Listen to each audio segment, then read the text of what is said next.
రాత్రి 11 గంటలవుతోంది. బిందు హాల్లో ఒంటరిగా కూర్చునుంది. ఎప్పుడూ ఖాళీగా కూర్చున్న బిందు ఇప్పుడు చేతిలో పుస్తకం కానీ ఏమీ లేకుండా ఖాళీగా కూర్చునుంది. తండ్రి రాక ఎదురు చూస్తూ కూర్చుంది. రావడం ఆలస్యం అయితే బిందుకి ఫోన్ చేయలేదు శ్రీనివాసరావు గారు. సరిగ్గా 11:30కి వచ్చారు. గడ్డం కింద చేతులుంచుకుని ఎటో చూస్తూ కూర్చున్న కూతురుని చూసి క్షణంసేపు తెల్లబోయాడు ఆయన. బేబీ ఇంకా పడుకోలేదా అని అడిగాడు. పరధ్యానంగా ఉన్న బిందు ఉలిక్కిపడి తల తిప్పి చూసింది. బేబీ భోజనం చేశావా ఆతృతగా అడిగాడు ఆయన. చేశాను డాడీ లేచి నిలబడుతూ అంది. అనుకోకుండా పార్టీకి వెళ్లాల్సి వచ్చిందమ్మా. ఫోన్ చేసి చెప్తామన్నా కుదరలేదు నొచ్చుకుంటున్నట్టుగా అన్నాడు ఆయన. బిందు విని ఊరుకుంది. పడుకోమ్మా పొద్దుపోయింది అన్నాడు ఆయన షర్ట్ విప్పుకుంటూ. బిందు మాట్లాడలేదు. అక్కడి నుంచి ఒక్క అడుగు కూడా కదలలేదు. ఆయన షర్ట్ విప్పుకుని ఇటు తిరిగేసరికి బిందు అలాగే నిలబడి ఉండని చూసి బేబీ అంటూ కూతురి దగ్గరికి వచ్చాడు. ఏమిటమ్మా అలా నిలబడ్డావు అభిమానంగా అడిగాడు ఆయన. బిందు తలెత్తి తండ్రి మొహంలోకి చూసింది. కూతురి పట్ల అపారమైన ప్రేమాభిమానాలు ఆ కళ్ళల్లో నిండుగా ఉన్నాయి. డాడీ మీరు బాగా అలసిపోయారా అడిగిందామె. లేదే ఐఎమ్ హ్యాపీ చాలా సంతోషంగా ఉన్నాను అన్నాడు ఆయన నవ్వుతూ. మీతో మాట్లాడాలి డాడీ అంది బిందు. ఆయన కనుబొమ్మలు ముడుచుకున్నాయి. ప్రశ్నార్థకంగా బిందు కళ్ళల్లోకి చూశాడు. ఏమిటమ్మా చెప్పు అన్నాడు అదే చిరునవ్వుతో. నాకు మమ్మీ వాళ్ళ ఊరు చూడాలనుంది డాడీ అంది బిందు. ఆయనకి అసలు బిందు అంటున్నదేమిటో అర్థం కాలేదు. ఏమిటమ్మా అన్నాడు మళ్ళీ. నాకు మమ్మీ ఊరు పెనుమంట్ర చూడాలని మహా కోరికగా ఉంది డాడీ అంది బిందు. శ్రీనివాసరావు తెల్లబోయినట్లుగా చూడసాగాడు. ఎప్పుడూ లేని అభిప్రాయం బేబీకి ఎలా కలిగింది అనుకున్నాడు ఆయన. అక్కడ ఎవరూ లేనప్పుడు వెళ్ళి ఏం చూస్తావమ్మా నువ్వెవరికి తెలుసు అక్కడ అన్నాడు ఆయన. నన్ను నేను పరిచయం చేసుకుంటాను డాడీ. పరంధామయ్య గారి మనవరాల్ని కరుణ కూతుర్ని అని పరిచయం చేసుకుంటాను. జైలుకెళ్ళి తాతయ్యను కూడా పరిచయం చేసుకోవాలనుంది డాడీ అంది నిదానంగా బిందు. శ్రీనివాసరావు పక్కలో బాంబు పడినట్టుగా అదిరిపడ్డాడు. జైలుకెళ్ళి తాతయ్యని చూడడం ఏమిటి దబాయింపుగా అడిగాడు ఆయన. ఆయనకు అంతా అగమ్యగోచరంగా ఉంది. బేబీ అంటూ కూతుర్ని కొత్తగా చూశాడు. ఇవన్నీ నీకెవరు చెప్పారమ్మా నీరసంగా అడిగాడు. మీరు దాస్తే ఎప్పటికీ తెలియదా డాడీ? దాని తల్లి చరిత్ర తెలిస్తే కళ్ళు తిరిగి పడుతుంది అని అత్తయ్య అన్నప్పటి నుంచి మమ్మీ చరిత్ర ఏమిటో మమ్మీ అంత చేయరాని తప్పు ఏం చేసిందో తెలుసుకోవాలని తల బద్దలయ్యేలా ఆలోచించాను. మిమ్మల్ని ఎన్నో రకాలుగా అడిగాను. మీరేమీ చెప్పకుండా ఏమీ లేదని దాటేశారు. కానీ నిజం నిప్పు వంటిది. అబద్ధాలు ఆడకూడదని మన సంప్రదాయాలు కట్టుబాట్లు ఎప్పటికప్పుడు చెప్తూ మీరు ఇవి ఎందుకు చెప్పలేదు డాడీ? మీరు చెప్పింది నిజమే, అందుకే అది దాగలేదు. మమ్మీ చచ్చిపోతే మీరు బాధతో వెలవెల్లాడుతున్నప్పుడు కూడా అత్తయ్య మనసు కరగలేదని, కావాలంటే ఆ శవాన్ని మోయడానికి నలుగురు కూలీలను పంపుతానని విదిలించి కొట్టిందని కూడా మీకు తెలుసు కదా డాడీ అందామె. బేబీ అంటూ శ్రీనివాసరావు ఆక్రందనగా అరిచాడు. అత్తయ్యను అంటున్నానని మీకు కోపం రావచ్చు, కానీ మమ్మీ పడ్డ కష్టాలు తెలిసి నా మనసు ఎంత కుతకుతలాడిపోతుందో మీకు అర్థం కాదేమో. తన అక్క సంగీతం మాస్టర్తో లేచిపోతే ఎవరో చేసిన నేరం తండ్రి మీదకు వచ్చి ఆయన జైలుకెళ్తే అది మమ్మీ తప్ప? మమ్మీ ఎందుకు శిక్ష అనుభవించాలి? కడుపు నిండా తినడానికి తిండి కూడా లేకుండా, రోగం వస్తే మందు వేసుకోవడానికి కూడా లేకుండా ఎందుకు మమ్మీ అంత నికృష్టంగా బతకాల్సి వచ్చింది? ఆమె చేసిన తప్పేమిటి పాపం? నాకు ఇన్ని సౌకర్యాలు అమర్చారు, ఇంత డబ్బు సంపాదించారు. ఆ డబ్బుతో మీరు మమ్మీని తీసుకురాగలరా? రాను రాను ఆవేశం ఎక్కువై బిందు సన్నగా వణుకుతోంది. దోసిట్లో ముఖం దాచుకుని ఏడవసాగింది.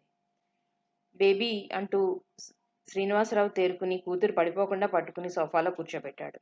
తన పక్కనే కూర్చోబెట్టుకుని బేబీ రిలాక్స్ అవ్వు అంటూ తల మీద మెల్లగా రాస్తూ ఉండిపోయాడు. ఆయనకి గుండెదాడొచ్చినట్టుగా ఉంది. బిందు పక్కలు కదిలిపోయేలా వెక్కి వెక్కి ఏడుస్తోంది. బేబీ ఇలా చూడు, నా మీద బాగా కోపంగా ఉంది కదూ ఆయన జీరబోయిన గొంతుతో అన్నాడు. మీ మీద నాకెందుకు కోపం? నా బాధ మీకు కోపంలా అనిపిస్తోందా? వెక్కిళ్ల మధ్య అడిగింది బిందు. లేదు తల్లి, నీ బాధ నాకు అర్థమైంది. నీకు ఈ విషయాలు ఎవరు చెప్పారో కానీ మమ్మీని నేను ఎప్పుడూ బాధ పెట్టలేదమ్మా. నా శక్తి మేరకు సుఖపెట్టాలనే చూశాను. ఈ ఈ డబ్బు కావాలనుకున్నప్పుడు ఆమడ దూరంలో ఉంటుంది, అక్కర్లేనప్పుడు కుప్పలు తెప్పలుగా వచ్చి పడుతుంది. అప్పుడు డబ్బు లేని మాట నిజమే. ఇప్పుడున్న ఈ డబ్బుతో మమ్మీని తీసుకురాలేని మాట నిజమే. ఏవో జ్ఞాపకాలు చుట్టుముట్టి గొంతు పూడిపోగా మాటలు ఆపేశాడు ఆయన. బిందు కళ్ళు తుడుచుకుని తలెత్తింది. డాడీ, మీకు ఆస్తి ఉండి అత్తయ్య అధికారానికి భయపడి అన్ని కష్టాలు పడి మమ్మీని పోగొట్టుకున్నారు. ఇంకా అత్తయ్య అంటే మీకెందుకంత మమకారం? ఆవిడికి ఎందుకంత అగ్గగ్గలాడిపోతారు? ఆ మధ్య ఎగిరిపడింది, ఇప్పుడు హఠాత్తుగా ప్రేమ ఒలకపోస్తోంది. తనకి ఏదో స్వలాభం లేనిదే ఆవిడ గారిలో నటించదు. లేకపోతే ఎంతో హుందాగా టీవీగా అందరినీ వాగనిచ్చి తను ఎంతో దర్జాగా చిరునవ్వు నవ్వే మనిషి నేను మొహం చిట్లించుకున్నా ముభావంగా ఉన్నా పట్టించుకోకుండా అస్తమానం వచ్చి వెళ్తోంది అంటే ఊరికే కాదు అందామె. శ్రీనివాసరావు ఏం మాట్లాడలేనట్టుగా చూడసాగాడు. సారీ డాడీ, ఇలా అన్నాను, మీకు బాధగా ఉండొచ్చు, కానీ నా బాధని దిగమింగుకోలేకుండా ఉన్నాను. దేనికైనా ఓ హద్దు అనేది ఉంటేనే బాగుంటుంది కదా. ఇదంతా నాకెలా తెలిసిందని అడిగారు కదూ? గంగమ్మ గారు చెప్పారు అంది బిందు. గంగమ్మ గారా? ఆయన ఆశ్చర్యంగా కనుబొమ్మలెత్తారు. అవును, ఆవిడ పుట్టిల్లు పెనుమంట్రాయనట. మమ్మీ వాళ్ళ ఇంటికి మధ్య ఒక ఇల్లే అడ్డుట. మమ్మీ బాగా తెలుసుట. ఆవిడ రేపు వెళ్ళిపోతూ మన ఇల్లు చూడ్డానికి వచ్చింది. మమ్మీ ఫోటో చూసి విషయం అంతా చెప్పింది అంది బిందు. నువ్వే నన్ను క్షమించాలమ్మా. నీకు బాధ ఉండదని ఎందుకంటాను? అలా ఎప్పుడు అన్నమ్మా. అందులో మమ్మీని నువ్వు చూడకపోయినా మమ్మీ గురించి నువ్వు ఎంత కలవరించేదానివో నీ ఫ్రెండ్స్ వాళ్ళ తల్లుల్ని గురించి చెప్తున్నప్పుడు నీ కళ్ళల్లో ఆ బాధ నేను చూశాను. కానీ ఏం చేయను? ఆయన వేళ్లతో కళ్ళు ఒత్తుకున్నాడు. తర్వాత మెల్లగా అన్నాడు. నాది మొదటి నుంచి మెత్తని మనసు. పోనీలో జరిగిందేదో జరిగిపోయింది కదా, అత్తయ్య మారిందనే అనుకున్నాను. బేబీ, నా పద్ధతి మొదటి నుంచి ఇంట్లో వాళ్ళు మాట అనుకున్నా మళ్ళీ కలుస్తారు అని, లేకపోతే రక్త సంబంధికులకి పైవారికి తేడా ఏమిటి, ఏదో ఆవేశంలోనో అజ్ఞానంలోనో అనుకుంటూ ఉంటాం. ఆవేశం చల్లారేక నిజానిజాలు తెలుసుకుని పశ్చాత్తాపడతాం. ఇది సహజం అనుకునేవాడిని. మీ మమ్మీ తరఫు వాళ్ళు ఎవ్వరూ లేరు. మీ తాతయ్య జైల్లోనే జీవితం చాలించారు. ఇక నా తరఫున అత్తయ్య ఒక్కతే ఉంది. చిన్నత్తయ్య ఎక్కడుందో ఎవరికీ తెలీదు. అందుకే అప్పుడు మనసు చెదిరిపోయి ఇక్కడికి వస్తే వాసుదేవరావు తాతయ్య నాకు అండగా నిలిచి ఎంతో సహాయం చేసి ఫారిన్ పంపించేశారు. ఆయనతో ఏది దాచకుండానే చెప్పేశాను. అప్పుడు ఇన్ని సంవత్సరాలకి మళ్ళీ ఇండియా వచ్చేయాలనిపించింది. ఇంకా ఆఖరి ప్రయత్నంగా అత్తయ్యని కలిసి అత్తయ్యలో మార్పు వచ్చిందో లేదో తెలుసుకోవాలి అని అనుకున్నాను. కలలో వార్తలా మన రాక తాతయ్య గారి ద్వారా తెలుసుకుని చంద్రాన్నే ఎయిర్పోర్ట్కి పంపింది అత్తయ్య. ఆ రోజు అత్తయ్య ఎంత అభిమానంగా మాట్లాడిందో నువ్వు కూడా చూసావు కదా బేబీ. అత్తయ్య మారిపోయింది అని సంబరపడ్డాను. కావలసిన వాళ్ళు, అందులో రక్త సంబంధికులు ఇలాగే ఉండాలని నా చిన్నప్పటి నుంచి కోరిక. భగవంతుడు ఇన్ని సంవత్సరాలకు నా కోరిక తీర్చాడని పొంగిపోయాను. బేబీ, నీకు మొదటి నుంచి ఎందుకు చెప్పలేదని కదూ. ఆ చిన్నతనంలో అసలు సంగతులు చెప్తే అర్థం చేసుకునే వయసు కాదు నీది. పైగా ద్వేషం పెరుగుతుంది. అత్తయ్య మారినా నీకు ఆ పగ మాత్రం చల్లారదు. నేను నా వాళ్ళని తిడుతున్న వాళ్ళని ఎంత ప్రేమించాను. మీ తాతయ్యని కూడా అంతగానే ప్రేమించాను, గౌరవించాను కూడా. జైలుకి మమ్మీని నిన్ను తీసుకెళ్లి చూపించాను. ఆయన ఎంతో సంతోషించారు. కానీ ఆయన్ని ఆ నేరాన్ని తప్పించే శక్తి సామర్థ్యం నాకు లేక మౌనంగా ఉండిపోవాల్సి వచ్చింది. మమ్మీ కోరిక ప్రకారం నిన్ను బాగా పెంచాలని పట్టుదలగా కృషి చేశాను. మమ్మీని తీసుకుపోయిన ఆ దేవుడు డబ్బుని నాకు కుప్పతిప్పలుగా గుమ్మరించాడు. అసలే బంధువులంటే మన సాంప్రదాయాలంటే నాకు వెరీ అభిమానం. ఊహ తెలిసిన దగ్గర నుంచి అక్కడే పెరిగిన నీకు మన ఆచారాలు, పద్ధతులు, కట్టుబాట్ల గురించి చెప్తూ అసలు విషయాలు మరుగుపరిచి అత్తయ్య వాళ్ళ గురించి గొప్పగానే చెప్పాను. ఎక్కడ తెలుగు వాళ్ళు ఉన్నా ఆ కుటుంబంతో ఎక్కువ స్నేహం పెంచుకునేవాడిని. ఎంత మన ఆచారాలు, కట్టుబాట్ల గురించి చెప్పినా స్వయంగా అలాంటి వ్యక్తుల మధ్య తిరిగిన దారి వేరు. నేను చెప్పినట్టల్లా బుద్ధిగా నడుచుకున్నావు నువ్వు. నిజంగానే నాకు చాలా గర్వంగా ఉంటుందమ్మా. ఇంతవరకు ఈ విషయం దాచి బాధ పెట్టాను, కానీ దేనికి బాధ పెట్టలేదు నిన్ను. నువ్వు బాధపడితే నేను చూడలేను బేబీ. నీకు ఇష్టం లేని పని నేను ఎప్పుడూ చేయను అంటూ బిందు తల నిమిరాడు శ్రీనివాసరావు. డాడీ అంటూ తండ్రి ఒళ్ళో తలపెట్టుకుంది బిందు. డాడీ, ఇప్పుడే నిజం చెప్పండి. మీకంత ఆస్తి ఉండి ఎందుకు కుటుంబంలో నుంచి వెలివేసినట్లుగా అన్ని బాధలు పడ్డారు? మమ్మీని చేసుకున్నందుకేనా? మా అమ్మగారు కూడా కూతురికి ఎందుకు భయపడేవారు అడిగింది బిందు. ఆయన బాధగా నెట్టూర్చాడు. తర్వాత నెమ్మదిగా అన్నాడు. ఆ విషయాలు పదే పదే తలుచుకోవడం నాకు ఇష్టం లేదమ్మా. అందులో నా పద్ధతిలో ఏదైనా బాధ కలిగినప్పుడు కూడా ఎప్పుడైనా జీవితంలో కాస్త సంతోషంగా జరిగిన సంగతి తలుచుకుని ఆ బాధ మర్చిపోవాలని తత్వం గలవాడిని. భగవంతుడు నన్ను మళ్ళీ పరీక్షిస్తున్నాడు అన్నాడు ఆయన. పోనీ డాడీ, మర్చిపోయిన విషయాలు కదిపి మిమ్మల్ని బాధ పెడితే క్షమించండి. గంగమ్మ గారిని మీరేమీ అనద్దు. ఆవిడ చెప్పడం వల్లే నాకు అసలు విషయాలు తెలిసాయి. బాధలో మిమ్మల్ని అడిగేశాను. ఇప్పుడు నా మనసు తేలిగ్గా ఉంది. ఆవిడనేమీ అనరు కదూ అంది బిందు. ఎందుకంటానమ్మా, ఆవిడేం కల్పించి చెప్పలేదు కదా. బేబీ, నువ్వు కూడా నాకు ఒక మాట ఇవ్వాలి. ఇదే ఆలోచిస్తూ నువ్వు బాధపడకూడదు. ఎప్పటిలా సంతోషంగా ఉండాలి అన్నాడు ఆయన. ఏమీ బాధపడండి డాడీ, 2-3 రోజులు బాధ ఉంటే ఉంటుంది కానీ. ఒక్క మాట డాడీ అంది బిందు. ఏమిటమ్మా, ఆగిపోయావే, చెప్పు అన్నాడు ఆయన. ఇంకా వాళ్లతో నేను కలవలేను డాడీ. వాళ్ళ ఇంటికి వెళ్ళమని నన్ను బలవంతం పెట్టద్దు. ఈ ఒక్క విషయంలో మీ మాట విననందుకు క్షమించండి అంటూ తలదించుకుంది బిందు. ఓకే, నేను ఎప్పుడూ ఇబ్బంది పెట్టాను నిన్ను అన్నాడు ఆయన. సమయం 2 గంటలు అవుతోంది. అబ్బా బేబీ, 2 అవుతోంది, వెళ్ళి పడుకో అన్నాడు ఆయన. బిందు తన గదిలోకి వెళ్ళిపోయింది. శ్రీనివాసరావుకి అసలు నిద్ర రాలేదు. ఆ సాయంత్రమే సత్యవతీదేవి బిందు దగ్గర నుంచి ఇంటికి వెళ్ళగానే శ్రీనివాసరావుకి ఫోన్ చేసింది. నాగరాజు నిలవనీయడం లేదని, మనం తాంబూలాలు పుచ్చేసుకుంటే నాగరాజు పోరు తగ్గుతుందని, ఇంత క్రితమే శాస్త్రులు గారు వస్తే మంచిది చూపించానని, వారం రోజుల్లో మంచి ముహూర్తం ఉంది, ఎటువంటి ఆర్భాటం లేకుండా సింపుల్గా ఆ కార్యక్రమం జరిపించేద్దామని చెప్పింది ఆవిడ. శ్రీనివాసరావు సున్నితంగా ఏదో చెప్పబోతే ఆవిడ వినిపించుకోకుండా ఫోన్ పెట్టేసింది. బిందు ఆ సంగతులన్నీ అడిగేసరికి అక్కగారి వెనకటి స్వరూపం ఆయన కళ్ళ ముందు మెదిలి బాధగా కళ్ళు మూసుకున్నాడు. సత్యవతీదేవిది మొదటి నుంచి పట్టుదల, అహంకారం ఉన్న స్వభావం.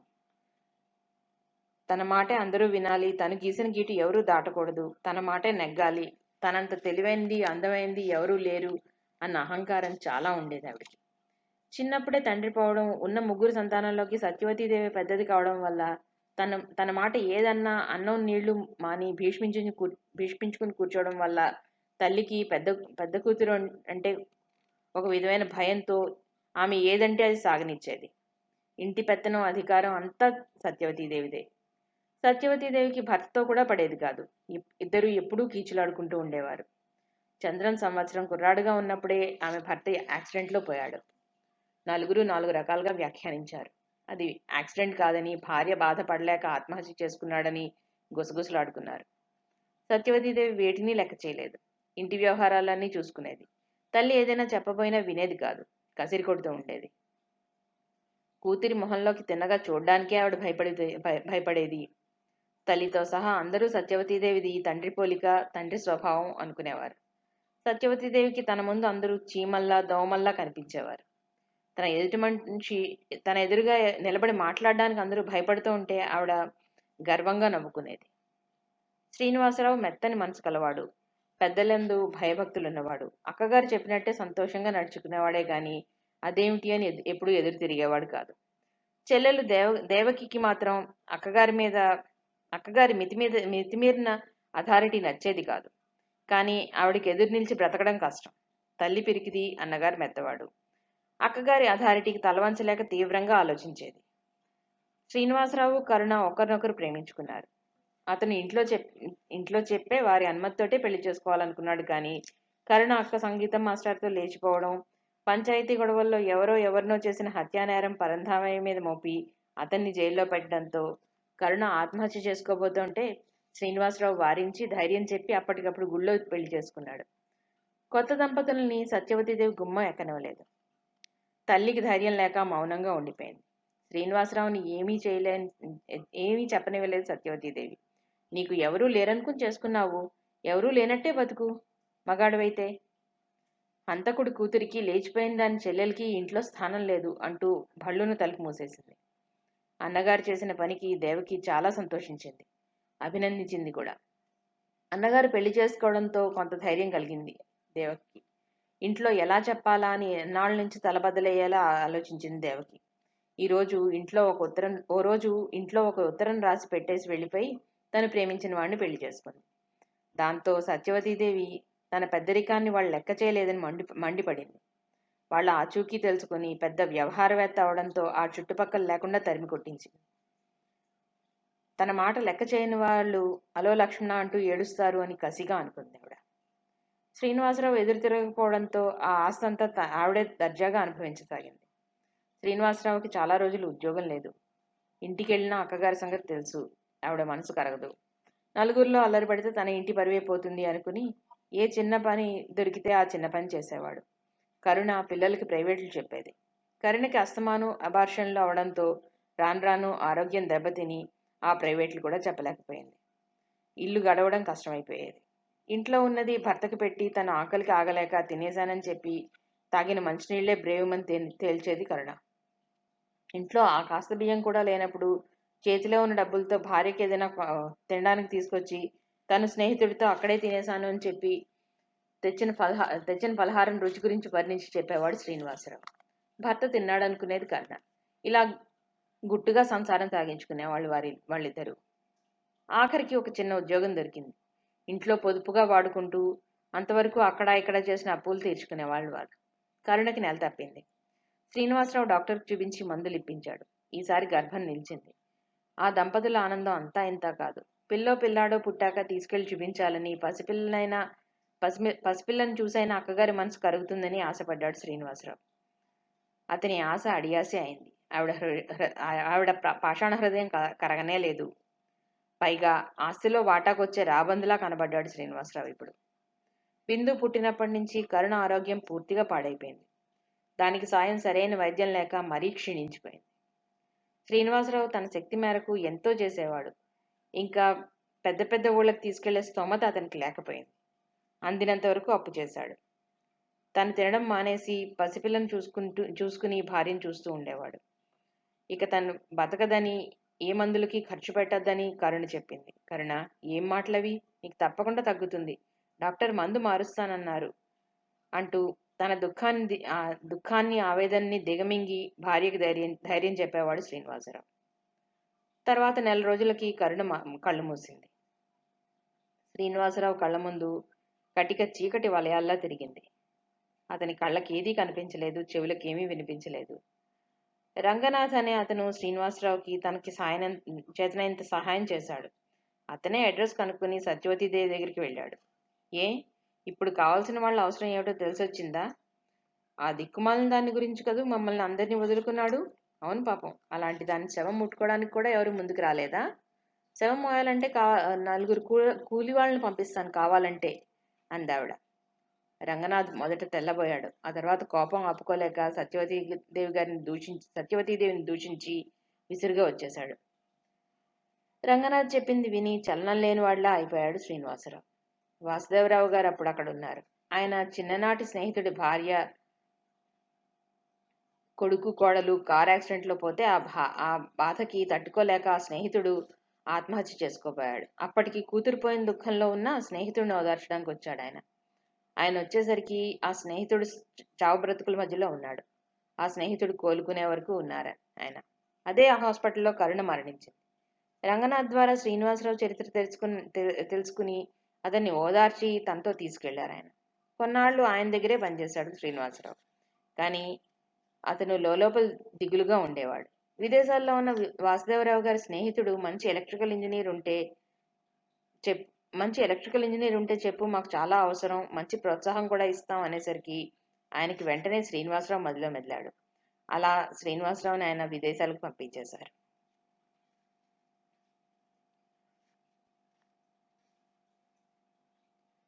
ఎంత తండ్రి నీకు ఇష్టం లేనిది ఏది చేయను అని ఓదార్చినా బిందు సమాధాన పడలేకపోయింది.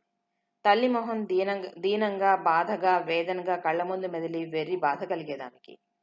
శిరీష బిందుని ఎన్నో విధాలుగా అడిగింది. బిందు, మరి అలా అయిపోయావేంటి, నాతో చెప్పకూడదా అంటూ. ఎలా ఉన్నానక్క, బానే ఉన్నాగా. ఈ మధ్య నువ్వు మరీ బిజీ అయిపోయావు. అది వరకు ఎప్పుడైనా కలిసి ఎక్కడికైనా వెళ్తూ ఉండేవాళ్ళం అంటూ నవ్వబోయింది బిందు.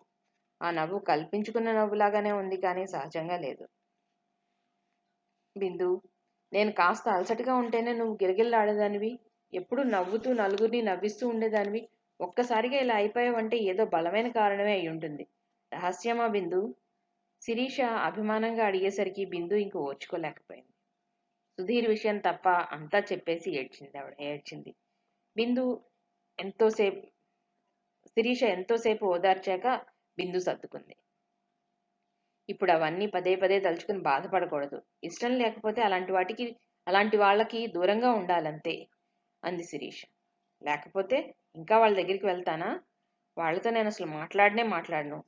కానీ డాడీ అత్తయ్య గురించి అంత గొప్పగా చెప్పడం, దానికి తగ్గట్టుగా ఆవిడ ఎంతో ప్రేమను అలకపోయడంతో నేను అది నిజమైన ప్రేమే అనుకున్నాను. దానికే నాకు చాలా బాధగా ఉంది అంది బిందు. నిజమే, ఒక్కసారిగా ఇలాంటి నిజాలు తెలిస్తే తట్టుకోవడం కష్టమే. అన్నట్టు నిన్న సుధీర్ వచ్చాడు, మీ ఇంటికి వచ్చాడా? బిందుని పరీక్షగా చూస్తూ అడిగింది శిరీష. సుధీర్ మాట వింటూ రెప్పపాటు కాలం ఉలిక్కిపడింది. లేదు అంది తేరుకుని, శిరీష్ నుంచి చూపులు మళ్లించుకుంటూ. కొంచెం అదోలా ఉన్నాడు, ఏమిటి అని అడిగితే ఏం లేదన్నాడు అంది శిరీష. బిందు ఏం మాట్లాడలేదు, చేతి గోళ్లు చూసుకుంటూ ఉండిపోయింది. వాసుదేవరావు గారు కూడా బిందుని ఏమిటి బిందు మరీ అలా చిక్కిపోయావు అని అడిగారు. బిందు నవ్వి ఊరుకుంది. శిరీష దగ్గర కూర్చున్నప్పుడు మనసు కాస్త కుదుటపడినా ఇంటికి వచ్చేసరికి యథాప్రకారమే ఉంటుంది. బిందుకి అలాంటి టైంలో ఓసారి వల్లి వచ్చింది సుధీర్ గురించి అడగడానికి. బిందుకి నిజంగా కోపం వచ్చింది, కానీ తమాయించుకుంది. వల్లిదేం తప్పు? వల్లి మీద తనెందుకు కోపగించుకోవాలి అనుకుని ఊరుకుంది. వల్లి సుధీర్ శ్రీనివాసరావు దగ్గర మానేశాడని తెలిసి చాలా బాధపడింది. కాసేపు అవి ఇవి మాట్లాడి మీ బావేమంటున్నాడు? ఈ మధ్య లీలతో మహా జోరుగా తిరుగుతున్నాడే అంది. చంద్రం వాళ్ళ గురించి వల్లితో ఏం చెప్పడం ఇష్టం లేక ఎవరిష్టం వాళ్ళది అంది బిందు. అదేమిటి, అతను మీ బావ కదా, అతని మీద నీకు సర్వాధికారాలు ఉన్నాయి కదా? ఆశ్చర్యంతో కళ్ళు పెద్దవి చేసింది వల్లి. అయితే దానికి దీనికి సంబంధం ఏమిటి? నాకు అలాంటి అధికారాలంటే అసహ్యం అంది బిందు. కొద్ది క్షణాలు వల్లి ఏం మాట్లాడలేదు. తర్వాత అంది, ఇంక వెళ్తాను. సుధీర్ వస్తే ఒకసారి రమ్మన్నానని చెప్పగలరా అని. సారీ ముభావంగా అంది బిందు. వల్లి వెళ్ళిపోయింది. ఎంత తింగర్తనం ఉన్నా చంద్రం సుధీర్ విషయంలో చాలా ఖచ్చితంగా చెప్పాడు. సుధీర్ కనపడక వల్లి మొహం ఎలా అయిపోయింది? వల్లి అంటే మొహం మొత్తిందా? బిందు బాధగా తలవి తెలిచింది.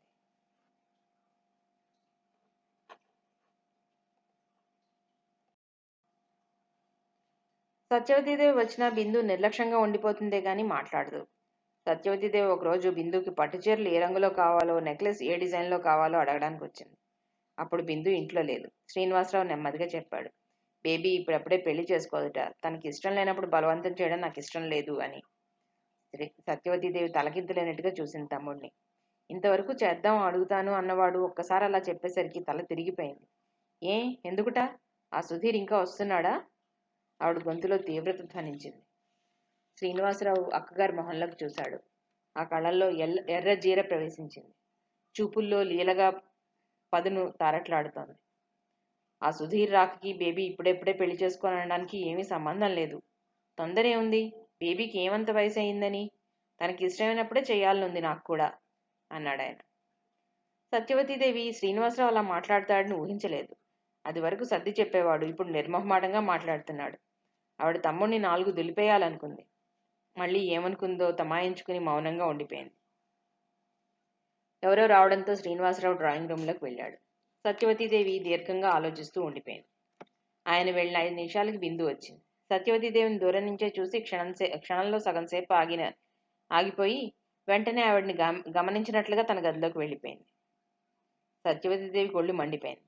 అది వరకు తనని చూస్తేనే ఎంత ఆప్యాయంగా మాట్లాడేది, ఏమిటి దీని పొగరు అంటూ ఆవిడ మనసులోనే పళ్ళు నూరుకుంది. ఆవిడ వెంటనే లేచి బిందు గదిలోకి వెళ్ళబోయింది. తలుపులు మూసి ఉన్నాయి. ఆవిడ తలుపు కొట్టింది. 2-3 సార్లు కొట్టాక బిందు తలుపు తెరిచింది. ఎదురుగా సత్యవతీదేవిని చూసి ఓ అంది. అది ఆశ్చర్యమో వెటకారమో సత్యవతీదేవికి అర్థం కాలేదు. లోపలికి వెళ్ళనా వద్దా అని ఆలోచించుకునేంతలో మేనత్త చేతిలో ఉన్న నగల డిజైన్ పుస్తకం చూసి బిందుకి మెరుపులాంటి ఆలోచన తట్టి, రా అత్తయ్య లోపలికి రా అంది. సత్యవతీదేవి లోపలికి వెళ్ళింది. తల తిప్పి టేబుల్ కేసు చూసిన సత్యవతీదేవి మరుక్షణం తల తిప్పుకుంటూ బిందుని అడిగింది, ఏం చేస్తున్నావు? ఇంకా స్నానం చేయలేదా అని. టేబుల్ మీద తల్లి ఫోటో చూడగానే కనుబొమ్మలు చిట్లించి అత్తయ్య మొహం తిప్పుకోవడం బిందు గ్రహించింది. డ్రెస్ మార్చుకుందామని. కూర్చో అత్తయ్య అంది. ఆవిడ కూర్చుంటూ, బిందు కూర్చో నువ్వు కూడా అంది. బిందు కూర్చుంది. ఆవిడ తన చేతిలోని పుస్తకం పేజీలు తిప్పుతూ కొన్ని నమూనా డిజైన్లు చూపిస్తూ అంది. బిందు, దీనిలో నీకు ఏ నెక్లెస్ డిజైన్ నచ్చిందో చెప్తే వెళ్ళి ఆర్డర్ ఇస్తాను అని. నెక్లెస్ ఏమిటి, ఆర్డర్ ఇవ్వడం ఏమిటి? ఆశ్చర్యంగా అంది బిందు. సత్యవతీదేవి అర్థం కానట్టుగా చూసింది బిందు ముఖంలోకి. బిందు ముఖం చాలా అమాయకంగా ఉంది. డాడీ చెప్పాడుగా అందావిడ.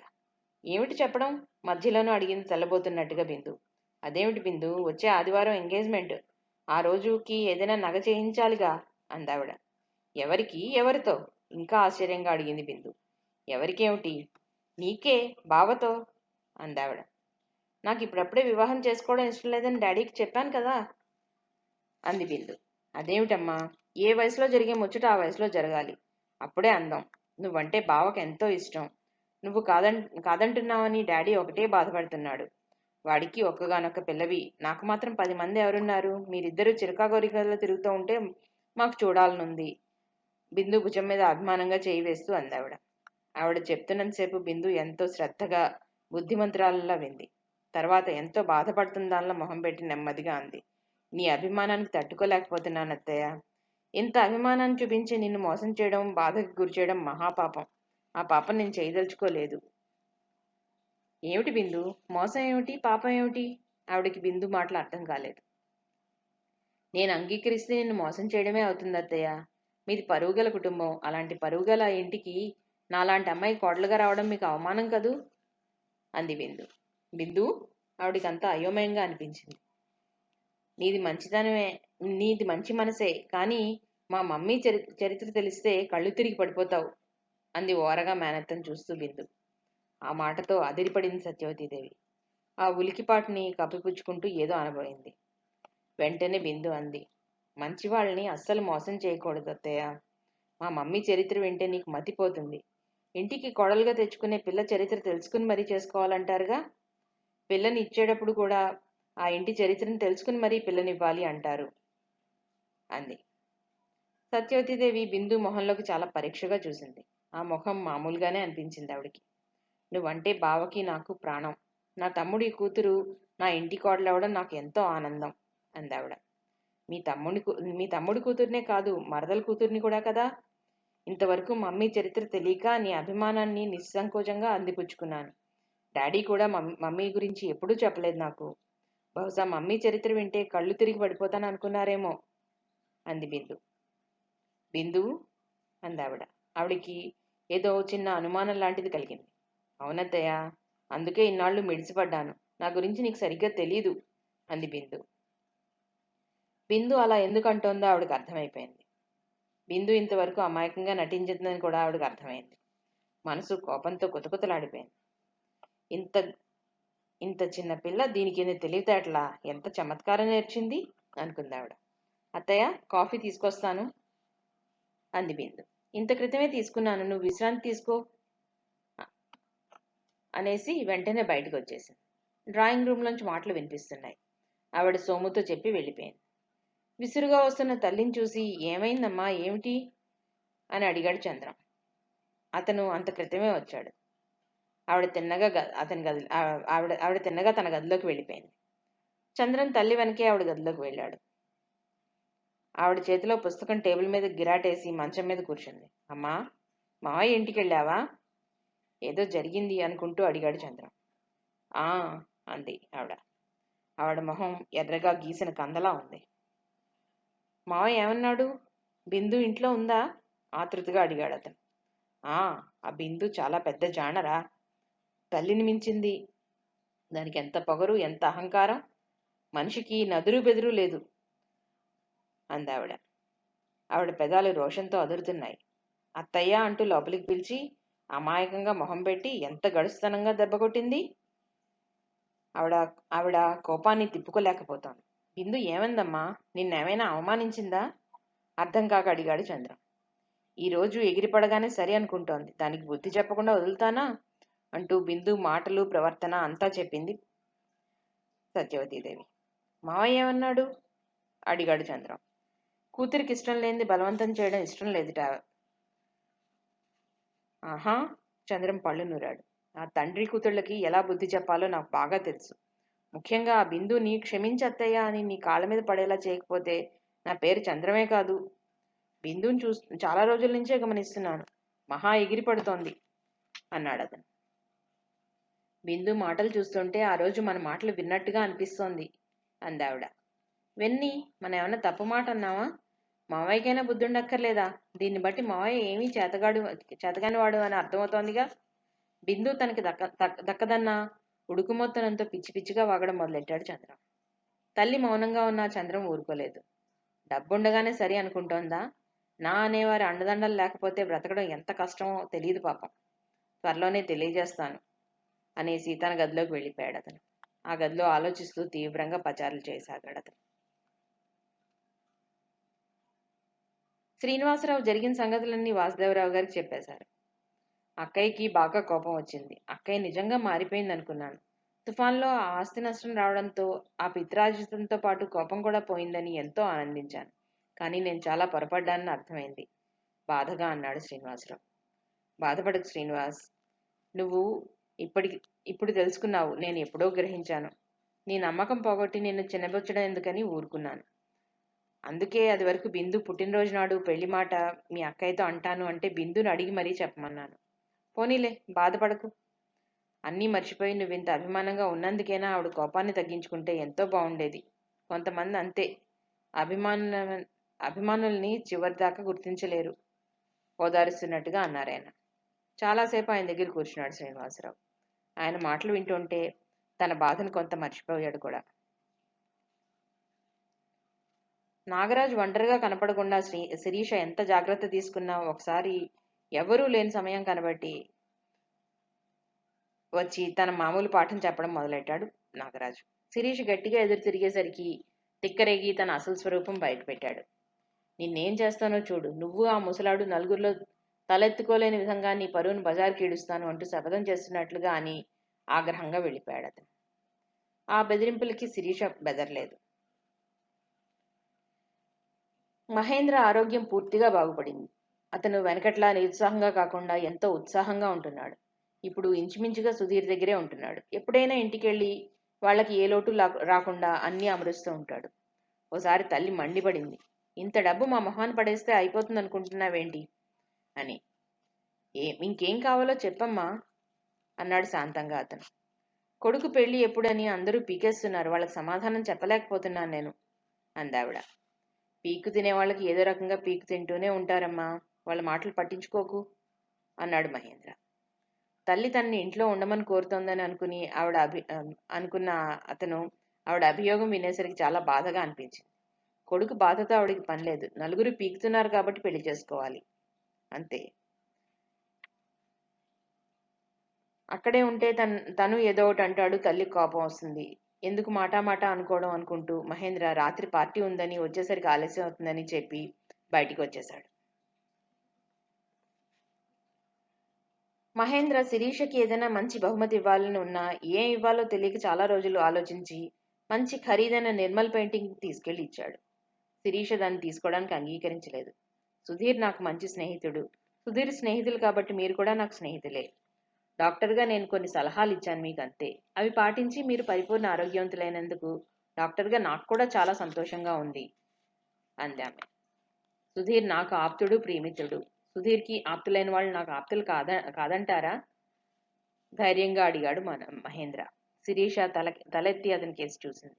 అతని కళ్ళల్లో పోయిన పెన్నిది దొరికినంత ఆనందం, తృప్తి ఉన్నాయి. సారీ డాక్టర్, మిమ్మల్ని చిన్నబుచ్చాలని అవమానించాలని నేను ఈ బహుమతి తీసుకురాలేదు. నాకు ప్రాణదానం చేసిన దేవతకి అతి చిన్న కానుక ఈ భక్తుడు తెచ్చాడు. మీరు తిరస్కరించకుండా స్వీకరిస్తే నాకు చాలా సంతోషం. మీకు అసలు ఇష్టం లేకపోయినా నేను బలవంతం చేయను. మీరేం చేసినా నాకు కోపం రాదు. ఏం చేసినా మీ ఇష్టమే. ఆ స్వరంలో శిరీష మీద ఎంతో గౌరవం, అభిమానం పొంగి పొర్లింది. ఎవరిని బాధ పెట్టడం నా అభిమతం కాదు, కానీ ఇలా బహుమతులు పుచ్చుకోవడం నాకు అలవాటు లేదు మెల్లగా అంది శిరీష. నేను కూడా ఇంతవరకు ఎవరికి ఇలాంటి బహుమతులు ఇవ్వలేదు డాక్టర్, ఇదే మొదటిసారి అతను మెల్లగానే అన్నాడు. అతని స్వరంలో అభిమానం తీగలా సాగి శిరీషని ఊపిరాడకుండా ఉక్కిరిబిక్కిరి చేస్తోంది. నిర్లిప్తంగా ఉండే శిరీష మనసు మీద అతని ప్రేమపూరితమైన మాటలు పన్నీటి వర్షం కురిపిస్తున్నాయి. ఎప్పటికప్పుడు ఆ పన్నీటి వర్షంలోంచి బయటపడాలని శిరీష వ్యర్థ ప్రయత్నం చేస్తోంది. అతనితో ఎక్కువ మాటలు పెంచుకోకూడదని ఆ పెయింటింగ్ క్లినిక్లో గోడకి అమర్చేలా చేసింది. టీ తెప్పించింది. ఎక్స్క్యూజ్ మీ డాక్టర్ అన్న మాటతో టీ కప్పు తీసుకోబోతున్న శిరీష తల ఎత్తింది. ఎదురుగా సుధీర్.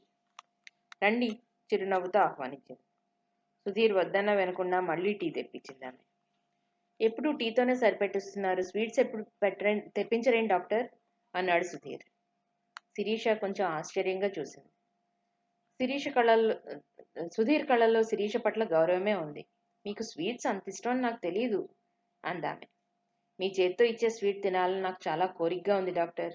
ఈసారి వచ్చినప్పుడు తప్పకుండా మీరు స్వీట్ ఇవ్వాలి అన్నాడు సుధీర్.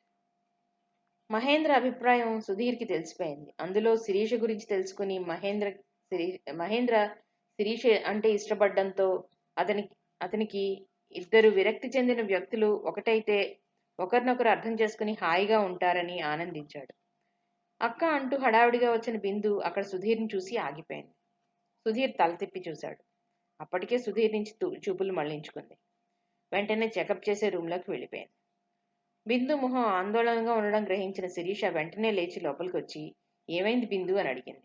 బిందు ఏం మాట్లాడలేదు. చేతిలో 4 మడతలు పెట్టిన కాగితం శిరీష్ చేతిలో పెట్టింది. ఆ మడతలు విప్పిన శిరీష కనుబొమ్మలు ముడిపడ్డాయి. అంతా చదివిన శిరీష అరే అంది. లీల ఎక్కడుంది అని అడిగింది.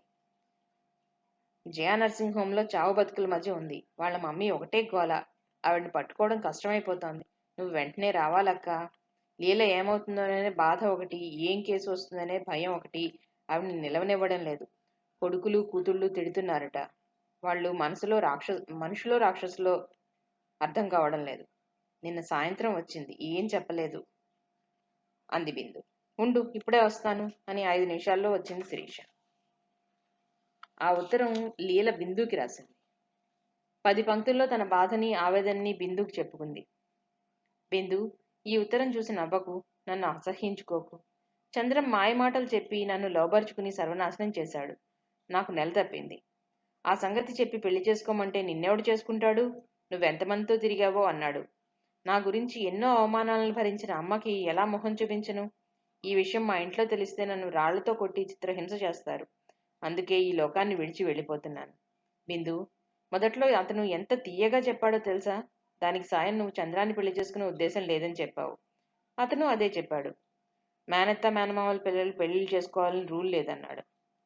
అసలు మొదటి నుంచి తనకు ఆ ఉద్దేశం లేదని, వాళ్ళ అమ్మే మొదటి నుంచి గొడవ చేసిందని, ఈ మధ్య తన అభిప్రాయం చెప్పాక తల్లి కూడా అంగీకరించిందని అన్నాడు. నిజమే అని నమ్మాను. కళ్ళు మూసుకుని గుడ్డిగా ప్రవర్తించినందుకు తగిన శిక్ష అనుభవిస్తున్నాను. నేను బతికుంటే అమ్మని ఆవిడ బ్రతుకున్నన్నాళ్ళు క్షణక్షణం చంపుతారు అందరూ. అదే నేను లేకపోతే కొన్నాళ్ళు తిట్టి వదిలేస్తారు. ప్రియమైన బిందు, నాకు వచ్చే జన్మ అంటూ ఉంటే మా అమ్మ కడుపునే పుట్టాలి, నీలాంటి నేస్తమే నాకు దొరకాలి అని ఆ భగవంతుని కన్నీళ్లతో వేడుకుంటున్నాను. నిర్భాగ్యురాలు లీల. బిందు మరోసారి ఆ ఉత్తరం చదువుకుని కళ్ళు తుడుచుకుంది. ఎంత విచిత్రం! క్రితం రోజు నవ్వుతూ మాట్లాడిన మనిషి ఈ పూట చావు బతుకుల మధ్య ఊగిసలాడుతోంది. తను ఇంత గమనించలేకపోయిందేమిటి? క్రితం రోజు నిజంగానే లీల సంతోషంగా ఉందా? ఆ కళ్ళల్లో దిగులు బాధ లేవా? ఒకవేళ తన బాధల్లో లీల బాధను తను గమనించలేదా? లేకపోతే ఏమాత్రం దిగులుగా ఉన్నా తను గ్రహించేస్తానని, అలా గ్రహిస్తే తను చేయదలుచుకునేది చేయడానికి ఉండదని ఆఖరిసారి చూసిపోదామని వచ్చిందా లీల? లీలా, పిరుగుదానిలో ఎందుకు చేశావు ఈ పని? మేమంతా లేమా అనుకుంటూ బిందు బాధగా కళ్ళు మూసుకుంది. తనని చూసి కూడా చూడనట్టుగా పరాయి వ్యక్తిలా ప్రవర్తించిన బిందు ప్రవర్తనకి సుధీర్ మనసు చాలా బాధపడింది. అతను పలకరించబోతే బిందు అవకాశం ఇవ్వకుండానే అక్కడి నుంచి వెళ్ళిపోయింది. అలా వెళ్లిన బిందుని రెప్పవాల్చకుండా చూశాడు. అర్జెంటు పని మీద హడావిడిగా వెళ్తుందానిలా వడివడిగా వెళ్ళిపోయింది ఆమె. సుధీర్ కళ్ళపడ్డాడంటే బిందు ఓ పటాన్ని తేరుకోలేదు. అతని ఎదురుగా బింకంగా ఉండడానికి తన ఒంట్లో శక్తినంతా ఉపయోగించి అతని ఎదుట బింకంగా ఉంటుంది. తర్వాత ఎంతో ఆవేదన పడుతుంది. తనంటే ఎంత ప్రేమ కురిపించాడు. తన్ని ఒక్కరోజు చూడందే ఉండలేననేవాడు. అలాంటిది అస్తమాను ఊరు వెళ్తున్నాననే నెపం మీద. బిందు ఇంకా ఆలోచించలేకపోయింది. తల విదిలించింది. ఆ పూటంతా మతిలేని దారిలా తిరిగింది బిందు. సత్యవతీదేవి పూజ చేసుకుని బయటికి వచ్చేసరికి కార్ డ్రైవర్ ఎక్కడా కనపడలేదు. 10-15 నిమిషాలు చూసినా డ్రైవర్ జాడలేదు. గంగు అంటూ విసుగ్గా పిలిచింది. ఆయ్ అంటూ పరిగెత్తుకొచ్చాడు అతను. పిలిచారా అండి? వినయంగా అడిగాడు అతను. Driver AD? చిరాగ్గా అడిగింది ఆమె. రాలేనట్టుందండి అన్నాడు గంగు. అసలు అసలు రాలేదా? ఏం రోగం వచ్చింది? విసుగ్గా అడిగింది ఆవిడ. ఎక్కడ చూసినా మలేరియా జ్వరాలేనండి. అదేమైనా వచ్చిందేమోనండి అన్నాడు గంగు. సత్యవతీదేవికి అరికాలి మంట నెత్తికెక్కింది. చంద్రంబాబేడి? అడిగిందామె. బయటికెళ్ళారండి. మీరు పూజలో ఉన్నారని నన్ను చెప్పమన్నారండి అన్నాడు గంగు. ఆవిడ కనుబొమ్మలు ముడిపడ్డాయి. కారు తీసుకెళ్ళలేదే? తనలో అనుకున్నట్లుగా అని, వెళ్ళి టాక్సీ తీసుకురా అందావిడ. గంగు వెళ్ళి 5 నిమిషాల్లో టాక్సీ తీసుకొచ్చాడు. ఆవిడ టాక్సీలో కూర్చుని గంగుని కూడా రమ్మంది. గంగు చంటి పిల్లాడిలా సంబరపడుతూ వచ్చి కూర్చున్నాడు. టాక్సీ దిగి సత్యవతీదేవి లోపలికి వెళ్ళింది. గంగు వరండాలో ఉండిపోయాడు. టాక్సీ డ్రైవర్ సిగరెట్ తీరిగ్గా కాల్చుకుంటూ తన్మయత్వం పొందుతున్నాడు. ఇల్లంతా ఎంతో నిశ్శబ్దంగా ఉంది. ఆవిడ కాలింగ్ బెల్ నొక్కింది. హాలు మధ్యస్థంగా ఆగిపోయింది సత్యవతీదేవి. మొదట నౌకరు వచ్చాడు. అమ్మగారా, రండమ్మగారు కూర్చోండి ఎంతో వినయంగా అని ఆ వార్త యజమానులకు చెప్పడానికి లోపలికి వెళ్ళాడు నౌకరు. 2 నిమిషాల్లో నాగరాజు వేళ్ల మధ్య సిగరెట్తో వచ్చాడు. సత్యవతీదేవిని చూస్తూనే, రండి, ఏమిటి అలా నించుండిపోయారు, కూర్చోండి అంటూ ఎంతో మర్యాదగా ఆహ్వానించాడు. తర్వాత తల తిప్పి గదిలోకి దృష్టి సారించి, ఇదిగో ఏమోయ్, అక్కయ్య గారు వచ్చారు అన్నాడు. ఆవిడ్ని పడుకోనియండి అంది సత్యవతీదేవి. పర్వాలేదు అంటూ, రండి కూర్చోండి అన్నాడు నాగరాజు. నాగరాజు సత్యవతీదేవి కూర్చున్నారు. ఎలా ఉంది ఆవిడికి అని అడిగింది సత్యవతీదేవి. రాత్రి చాలా హడావిడి చేసేసింది. అసలు అప్పుడే మీకు ఫోన్ చేయాలనుకున్నాను. అర్ధరాత్రి పూట మిమ్మల్ని శ్రమ పెట్టడం ఎందుకని చేయలేదు అన్నాడు నాగరాజు. అదేం మాట అలా అంటారు? శ్రమే ఉంది. ఫోన్ చేస్తే నేను చంద్రం వచ్చేవాళ్ళం కదా అందావిడ. అవుననుకోండి, అర్ధరాత్రి ఫోన్ అంటే ఎవరికైనా కంగారుగా ఉంటుంది కదా. రాత్రి బల్లి ఒకటే ఏడుపు. చాలా భయపడిపోయింది. పెదాల మధ్య సిగరెట్ ఇరికించుకుని క్రీగంట సత్యవతీదేవిని చూశాడు నాగరాజు. అది వరకు వల్లి ఏమాత్రం భయపడినా, వల్లికి ఏమాత్రం కోపం వచ్చినా ఆవిడ గిజగిజలాడిపోయేది. సత్యవతీదేవి నాగరాజు అలా అనగానే, అలాగా, చిన్నపిల్ల కదా, ఆవిడ పడుకున్నారా అంటూ లేవబోయింది. అంతలో భారతి నీరసంగా అక్కడికి వచ్చింది. మీరెందుకు లేచారు? పడుకోలేకపోయారా? ఇప్పుడు ఎలా ఉంది అని అడిగింది సత్యవతీదేవి. పర్వాలేదండి, కాస్త కులాసాగానే ఉంది అంటూ భర్త పక్కన కూర్చుంది భారతి. డాక్టర్ ఏమన్నారు అడిగింది సత్యవతీదేవి. భారతి ఏదో చెప్పబోతుంటే మధ్యలో నాగరాజు అన్నాడు. విశ్రాంతి తీసుకోమన్నాడు. ఎటువంటి ఆలోచనలు ఆందోళన పెట్టుకోవద్దన్నాడు. ఈవిడికేమో అన్నీ బెంగలే. చెప్తే వినేవాళ్ళకి చెప్పగలం కానీ అని. సత్యవతీదేవి భారతి కేసు చూసింది. అది వరకు ఏమాత్రం సుస్థి చేసినా మనిషి కుంగిపోయినట్టుగా ఉండేది. ఇప్పుడు కొంచెం నీరసం తప్ప ఏమీ లేదు. మీరు డాక్టర్ చెప్పినట్టుగా నడుచుకోండి. ఏం దిగులు పడకండి. ఓసారి విశాఖపట్నం వెళ్ళి చూపించుకోండి పోనీ. మీకు మొదటి నుంచి ఆ డాక్టర్లు చూశారు కదా సలహా చెప్పింది సత్యవతీదేవి. నా రోగం గురించి ఏ దిగులు లేదు వదిన గారు. ఒక్కగానొక్క బిడ్డ పెళ్ళి. నా కళ్ళతో చూడకుండానే కళ్ళు మూస్తానేమో అని బెంగగా ఉంది. నీరసంగా వెనక్కి జార్లబడింది భారతి. నువ్వు ఎక్కువగా మాట్లాడకూడదని డాక్టర్ గారు చెప్పారు కదా. భార్యను మందలిప్పుగా అని సత్యవతీదేవి కేసు తిరుగుతూ అన్నాడు. అదండి ఆవిడ బెంగ. దిగులుగా తలపట్టుకుని కూర్చుంటుంది. క్షణాల మీద జరగాలంటే ఎలా జరుగుతాయి చెప్పండి అన్నాడు నాగరాజు. అంత తెలివితేటలు గల సత్యవతీదేవికి ఆ సమయంలో ఏం మాట్లాడాలో తోచలేదు. నాగరాజు ఇది గమనించినట్టే ఉండిపోయాడు. భార్యతో అన్నాడు, నువ్వు వెళ్ళి పడుకో, మందేసుకున్నావా అని. అంటూ అంది ఆవిడ. లోపలికెళ్ళి విశ్రాంతిగా పడుకో లాలనగా అన్నాడు అతను. భారతి కళ్ళల్లో నీళ్లు తిరిగాయి. ఎప్పుడూ భర్త నోటి వెంట అభిమానంగా ఒక్క మాట కూడా వినలేదు ఆవిడ. ఇది నటనే అయినా ఆ ఒక్క మాట మనసుకి ఎంత హాయిగా ఉంది అనుకుని కళ్ళ నిండుగా నీళ్లు రావడంతో ఆవిడ వెంటనే లేచి లోపలికి వెళ్ళిపోయింది. నెమ్మది, కళ్ళు తిరుగుతాయి భర్త హెచ్చరికంగా అనడంతో క్షణం ఆగి నెమ్మదిగా లోపలికి వెళ్ళిపోయింది ఆమె. భారతి కళ్ళల్లో నీళ్లు తిరగడం, వెంటనే మామూలుగా లేచి వెళ్తుంటే నాగరాజు నెమ్మది, కళ్ళు తిరుగుతాయి అనడం, టక్కున ఆగిపోయి తర్వాత నీరసంగా వెళ్ళడం, ఇదంతా చూసి సత్యవతీదేవికి ఏదో అనుమానం లాంటిది కలిగింది. నిజంగా ఆవిడ ఒంట్లో బాగుండలేదా? వల్లి లేదేం, కనబడడం లేదు అని అడిగింది సత్యవతీదేవి. ఇంట్లో ఇంట్లో తల్లిని చూసి ఒకటే దిగులు పడుతోంది. ఈరోజు ఫ్రెండ్ బర్త్డే, వెళ్ళనని కూర్చుంది. నేనే క్యాక్లేసి పంపించాను, కాస్త బెంగ మర్చిపోతుందని అన్నాడు నాగరాజు. నౌకర్ టిఫిన్ తీసుకొచ్చాడు. సత్యవతీదేవి వచ్చే ముందే టిఫిన్ తీసుకుని వచ్చానని, ఇప్పుడేమీ తీసుకోలేనని చెప్పింది. నాగరాజు నౌకర్ని కాఫీ తీసుకుని రమ్మన్నాడు. తర్వాత డ్రైవర్కి కూడా ఇచ్చి రమ్మన్నాడు.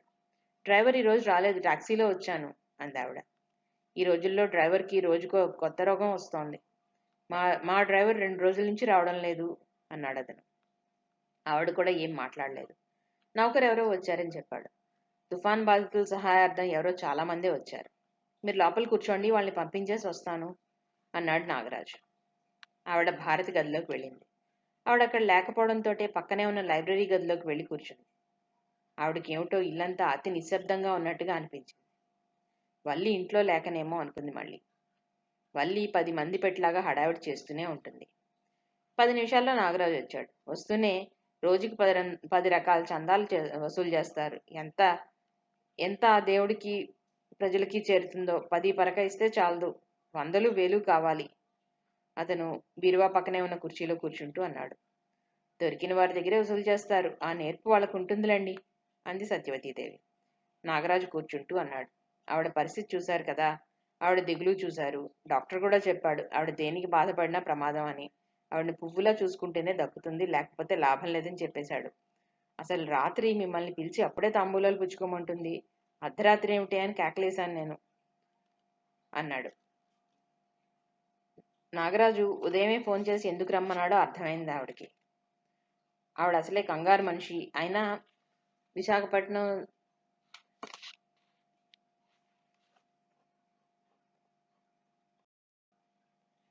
విశాఖపట్నంలో ఉంటే ధైర్యంగా ఉన్నట్టుగా ఈ ఊళ్ళో ఉంటే ఉండదు. గాలి మార్పుగాను ఉంటుంది. వాళ్ళ దగ్గర ఉంటారు. కొన్నాళ్ళు అక్కడికి పంపండి అంది సత్యవతీదేవి. తన మాటకు సమాధానం ఇవ్వకుండా ఆవిడ మాట తప్పించడం నాగరాజు గ్రహించాడు. అది చెప్పాను, తను ఎక్కడున్నా ఆరోగ్యంగా ఉండడమే నాకు కావాలి. కూతురు పెళ్లి అవందే చచ్చినా ఈ ఊరి నుంచి కదలను అంటుంది ఆవిడ అన్నాడు. సత్యవతీదేవి మౌనంగా ఉండిపోయింది. తాంబూలాలు పుచ్చేసుకుంటే ఆవిడ మానసికంగా కొంచెం తేరుకుంటుంది. నిదానంగా మంచి ముహూర్తం పెట్టుకుందాం, ఏమంటారు? రేపు ఆదివారం తాంబూలాలు పుచ్చుకోవడానికి దివ్యమైన ముహూర్తం ఉందిట. అప్పుడే ఆవిడ ఉదయం శాస్త్రులు గారిని పిలిపించి అడిగేసింది కూడా నవ్వాడు నాగరాజు. రేపు ఆదివారం నాగరాజు అనగానే సత్యవతీదేవి మనసులోనే ఉలిక్కిపడింది. తమ్ముడితో ఆదివారం బాగుందని తనే కల్పించి చెప్పింది. అది నాగరాజుకు తెలిసిందా? ఎలా తెలిసింది? నాగరాజు ఈ ప్రోగ్రాం చాలా పగడ్బందీగా ఏర్పాటు చేశాడన్నమాట. మూఢాలు వెళ్ళాక మాట్లాడుకుందాం అంది ఏ భావం వ్యక్తపరచకుండా ఆవిడ. ఏంటండి మీ చాదస్తం? అందరూ పెళ్లిళ్ళు కూడా చేస్తుంటే మీరు తాంబూలాలు పుచ్చుకోవడానికి కూడా మూఢాలు అంటూ ఆటంకం పెడతారేమిటి? మూఢాలు ప్రారంభం కావడానికి ఇంకా 10-15 రోజులు టైం ఉంది. ఒక్క పిల్ల పెళ్లి చూడనేమో అని ఆవిడ అంతగా కలవరిస్తోంది. ఆవిడ దేనికి బాధపడకూడదని, గాజు బొమ్మలాగా చూసుకోవాలని చెప్పారు కదా. ఇన్ని వివరాలు మీకు చెప్తున్నా మీరు ఊ అని కూడా అనడం లేదంటే నాకు చాలా ఆశ్చర్యంగా ఉంది. పోనీ ఆస్తి ముందే అమ్మాయి పేరు మీద రాసేయమంటారా అన్నాడు నాగరాజు. ఈరోజు ఏదో ఒకటి తేల్చుకుందే వదలను అన్నట్టుగా ఉంది అతని మాట తీరు. అంటే ఆస్తి మాకు దక్కదన్న భయంతో మేము దాటేస్తున్నామన్నా మీ అభిప్రాయం? సత్యవతీదేవి కోపాన్ని దిగమింగుకుంటూ అంది. మీరు ఈ మధ్య పెళ్లి మాట ఎత్తేసరికి దాటేయడం చూస్తుంటే అలాగే అనిపిస్తోంది. ఎలాగూ ఈ ఆస్తి అంతా వల్లిదే కదా, ముందు రాస్తే మాత్రం తప్పే ఉంది, సంతోషంగా రాసిచ్చేస్తాను అన్నాడు అతను. ఎదుటివారిని మరీ అంత తక్కువగా అంచనా వేయకండి, అట్టే బాగుండదు. అనాలంటే అందరూ అనగలరు, అనలేక కాదు. కోపంతో ఆవిడ పెదాలు కూడా అదిరాయి. మరి అభ్యంతరం ఏమిటో చెప్పండి. మన పరిచయం అయినప్పటి నుంచి వల్లి మీ కోడలు అని మీరే అనేవారు. వల్లిలో ఆశలు రేపారు అన్నాడు అతను. అప్పుడు వల్లి చిన్నపిల్ల, ఇంకా అసలు సంగతి చెప్పేయాలన్నట్టుగా అంది ఆవిడ. పిల్లలు ఎదగకుండా అలాగే ఉండిపోతారా అన్నాడు అతను. పిల్లలు ఎదగడంతో పాటు వారి ఆలోచనలు కూడా మారతాయి కదా అంది సత్యవతీదేవి. వల్లి ఆలోచనల నిండా చంద్రమే నిండి ఉన్నాడు చెప్పాడు నాగరాజు. అది మీ అభిప్రాయం వెంటనే అంది సత్యవతీదేవి. కాదంటారా? అతని స్వరంలో తీవ్రత ధ్వనించింది. మీ అమ్మాయిని అడిగి చూడండి వెంటనే అంది సత్యవతీదేవి. మీరు అడగమన్నప్పుడే అడిగాను. చంద్రాన్ని తప్ప ఇంకెవరిని చేసుకోని ఖచ్చితంగా చెప్పేసింది. ఇప్పుడేమంటారన్నట్టుగా సత్యవతీదేవి కళ్ళల్లోకి చూశాడు అతను. అంటే పెళ్లి ఒకరితో, ప్రేమ ఒకరితోనా? అందావిడ. సత్యవతీదేవి గారు, ఖంగుమంది నాగరాజు స్వరం. ఈ వంకపెట్టి దాటేద్దామని వల్లి మీద అభండాలు వేయడం మొదలెట్టారా? అన్నాడు. నేనెందుకు అభండాలు వేస్తాను? నాకేం అవసరం? ఆ సుధీర్తో ఎంత విచ్చలవిడిగా తిరుగుతోందో ఇంతవరకు చూడకపోతే ఇంక ముందైనా చూసి కాస్త జాగ్రత్త పడండి, కోపంగా అంది సత్యవతీదేవి. స్నేహంగా మాట్లాడుకుంటుంటే అది మీకు తప్పుగా అనిపించిందా? దాన్ని మీరు విచ్చలవిడతనం అని అంటున్నారు. మరి మీ అబ్బాయి ఆ లీలతో ఎంత విచ్చలవిడిగా తిరుగుతున్నాడో మీరు చూసారా? ఈ మధ్య ఎక్కడ చూసినా వాళ్లే, ఈ లోకాన్నే మర్చిపోయినట్టు, ఇద్దరికి ఇళ్లే కరువైపోయినట్లు పార్కులమ్మట, హోటళ్లమ్మట తిరుగుతున్నారు. ఏదో చిన్నతనంలే, పెళ్ళైతే తనే దారిలో పడతాడని మీతో కూడా చెప్పకుండా నా మనసులో దాచుకున్నాను. అతని నల్లని మొహం కందినట్లుగా అయింది. తెల్లని కళ్ళల్లో ఎర్ర జీర కనిపిస్తోంది. మీ ఉద్దేశం ఏమిటి? మీ అమ్మాయిని అన్నాన్ని చంద్రాన్ని కూడా అంటున్నారా? వాడిని ఒళ్ళుపై మర్చి రోడ్లమ్మటి దొర్లిన వాడిలాగా నిందలు వేస్తారా? వల్లికి చంద్రం అంటే ఎప్పటి నుంచో ఇష్టం లేదు. ప్రతిసారి వాడిని అవమానిస్తూనే ఉంది. అయినా ఆడపిల్ల పొందిగ్గా ఉంటే అందమా, లేక పరాయి మగాడితో స్నేహం అంటూ పార్కులమ్మటి తిరగడం అందమా? వల్లిని మందలించేది పోయి ఇంకా సమర్థిస్తారేమిటి? కోపంగా అంది సత్యవతీదేవి. ఇప్పుడు మీ ఉద్దేశం ఏమిటి? వల్లిని చంద్రానికి చేసుకోను అంటారా? కరుగ్గా అన్నాడతను. వల్లి ఇష్టపడిన వాడితోటే పెళ్లి జరిపించమంటున్నాను. మనసు ఒక చోట, మనం ఒక చోట జరగడం మంచిది కాదని అంటున్నాను, అంది ఆవిడ దృఢంగా. ఓ, ఎంత ఉదార స్వభావం మీది, వెటకారంగా అన్నాడతను. అవసరం తీరిపోయింది కదా, గట్టెక్కేశాను అనుకుంటున్నారా సత్యవతీదేవి గారు? అతని స్వరంలో క్రూరత్వం తొంగి చూసింది. ఏమిటి మీరంటున్నది? ఉన్నమాట చెప్పడం తప్ప? అది వరకు వల్లి పెంకితనంగా ప్రవర్తించినా నేను సర్దుకోలేదా? చంద్రాన్ని ఎంత నిర్లక్ష్యం చేసినా మీతో ఎప్పుడైనా చెప్పానా? పోనీలా చిన్నపిల్ల ఎప్పటికైనా సర్దుకుంటుందని ఊరుకున్నాను కదా, అందావిడ. అదే నేను చెప్తున్నాను. అది వరకు చిన్నతనంలో ఆ పెంకితనం భరించిన మీరు ఇప్పుడు వల్లికి కాస్త జ్ఞానం వచ్చి కుదురుగా ఉండేసరికి మీ సహనం చచ్చిపోయిందా? ఎందుకంటారు? అవసరం తీరిపోయింది కాబట్టి. బోల్డంత డబ్బుతో విదేశాల నుంచి మీ తమ్ముడు వచ్చాడు కదా. అంతేకాకుండా మీరు ఇదివరలో తిట్టిన తిట్లన్నీ దొలిపరించుకుని మీ చుట్టూ తిరుగుతున్నాడు కూడా, అన్నాడు నాగరాజు. నాగరాజు గారు, అంటూ మధ్యలోనే కటువుగా అంది సత్యవతీదేవి, మా స్వవిషయాలు మీకు అనవసరం అని. స్వవిషయాలు? నాగరాజు వికటంగా నవ్వాడు. ఇప్పుడు అతని స్వరూపం అచ్చు పగబట్టిన నాగుపాములాగే ఉంది. నాకేం తెలియదనుకోకండి. మీరు మీ తమ్ముడిని కూడా అడగండి. ఎన్నిసార్లు చెప్పినా ఎప్పుడైనా ఆ వంక ఈ వంక పెట్టి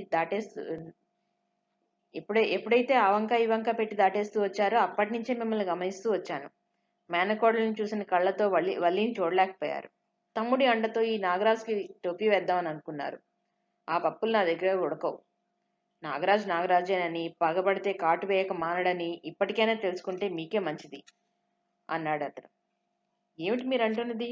బెదిరిస్తున్నారా? మీ కూతురు ఎలాంటిదైనా నా ఇంటి కోడల్ని చేసుకోవాలా? కోపాన్ని అణుచుకుంటూ కొంచెం కరుగ్గా అడిగింది సత్యవతీదేవి. బెదిరింపు అనుకున్నా సరే, హెచ్చరిక అనుకున్నా సరే, నా కూతురు స్నేహం చేసింది, మీ కొడుకు స్నేహం చేశాడు. రెండింటికి చెల్లు. అది వరకు అనుకున్నట్టుగా అన్నీ జరిగి తీరాల్సిందే, అన్నాడు అతను. బలవంతపు పెళ్లి చేస్తారా? ఆగ్రహంగా అడిగింది సత్యవతీదేవి. ఈ పెళ్లి జరగకపోతే మీ గుట్టు రట్టు చేస్తాను, అన్నాడు అతను. అతని కళ్ళు ఎర్ర చింత నిప్పుల్లా ఉండి భయం కొలిపేవిగా ఉన్నాయి. అంటే? ఆవిడ లేచి నిలబడింది. గుట్టు రట్టు చేస్తానంటే అర్థం కాలేదా? అయితే వివరంగా చెప్తాను, వినండి. చూడండి సత్యవతీదేవి గారు, ఇవన్నీ ఒట్టి సాకులని అర్థమైపోతోంది. ఇంతవరకు వచ్చాక మిమ్మల్ని కాపాడడం మూర్ఖత్వమే అవుతుంది. ఇప్పటికే మనం చేసే పనుల మీద పోలీసుల నిఘా ఎక్కువైంది. ఎంతో చాకచక్యంతో అతి మెలకువగా నెట్టుకొస్తున్నాను. నేను పట్టుపడనే పడను. కర్మజాలకు పట్టుబడినా నాకేం పర్వాలేదు. నాకేమిటి, మగాణ్ణి, దర్జాగా చేశాను. ఏ శిక్ష అయినా దర్జాగా అనుభవిస్తాను. కానీ మీరు పరువుగల కుటుంబంలోంచి వచ్చారు. అందులోనూ మీకు పరువు అంటే పంచప్రాణాలు. ఆ పరువు కోసం అయిన వాళ్ళందరినీ తరిమేశారు కూడా కదా. నాగరాజు లేచి నిలబడుతూ లాల్చీ జేబులోంచి సిగరెట్ తీసుకున్నాడు. సత్యవతీదేవి అతని నిర్లక్ష్యానికి కుతకుతలాడిపోయింది.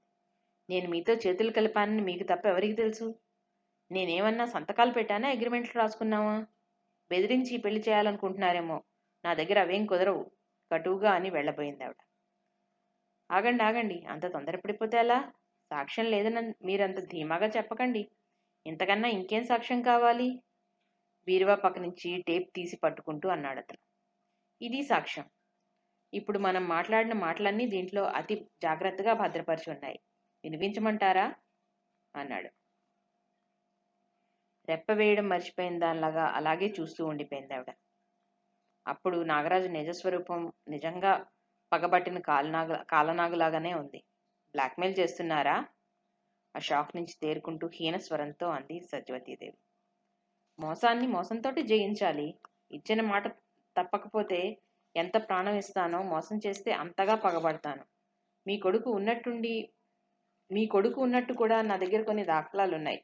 మీ మీద అనుమానం వచ్చినప్పటి నుంచి నేను కొన్ని జాగ్రత్తలు తీసుకున్నానులేండి. ఇప్పటికైనా మించిపోయిందేమీ లేదు. మీరు ఒప్పుకుంటే నేను పట్టుబడినా మీ మీదకి ఏం రాకుండా చేయగలను. మీరు కాదంటే ఇదంతా మీ మీదకి నెట్టి నేను ఏ దేశాంతరమో పోగలను కూడా. మీరు అలా చేయగలరా? కనుబొమ్మలు ఎత్తాడు నాగరాజు. సత్యవతీదేవి ఒంట్లో సన్నగా దడ ప్రారంభమైంది. కాళ్ళు చేతులు పట్టు తప్పిపోతాయేమో అన్నంత భయం కలిగింది. ఇప్పుడే ఈ క్షణంలోనే మీ నిర్ణయం చెప్పక్కర్లేదు. ఇంటికి వెళ్ళి తిరిగ్గా ఆలోచించుకోండి. చేతిలోని టేపు జేబులో వేసుకుంటూ అన్నాడు అతను. ఇంకాసేపు అక్కడే ఉంటే పడిపోతాననే అనుకుంది సత్యవతీదేవి. నాగరాజు ఎదుర్కొంటున్న తను పడిపోవడం అసహ్యం అనుకుని వడివడిగా వచ్చి టాక్సీలో కూర్చుంటూ పోనీ అంది ఆవిడ. డ్రైవర్ టాక్సీ స్టార్ట్ చేస్తుంటే గంగు హడావిడిగా వచ్చి డ్రైవర్ పక్కన కూర్చున్నాడు. ఆవిడ కోపంతో, ఆవేశంతో, ఆవేదంతో, ఏదో తెలియని భయంతో సన్నగా వణుకుతోంది. తన్ని తాను కంట్రోల్ చేసుకుందామని ఎంత ప్రయత్నించినా విఫలమవుతోంది ఆవిడ. గుప్పెళ్ళు బిగుస్తోంది. మళ్ళీ అంతలోనే విడదీసి సీటుకు గట్టిగా ఒత్తుతోంది. ఓసారి సీటుకు వెనక్గా జార్ల పడుతుంది. అప్పుడప్పుడు అందరూ తన్ని గమనిస్తున్నారేమో అని చూస్తూ ఉంటుంది. డ్రైవర్ని, గంగుని కూడా చూస్తుంది. వాళ్ళు ఇటు చూడటం లేదు. ఎలాగో ఇంటికి చేరుకుంది ఆవిడ.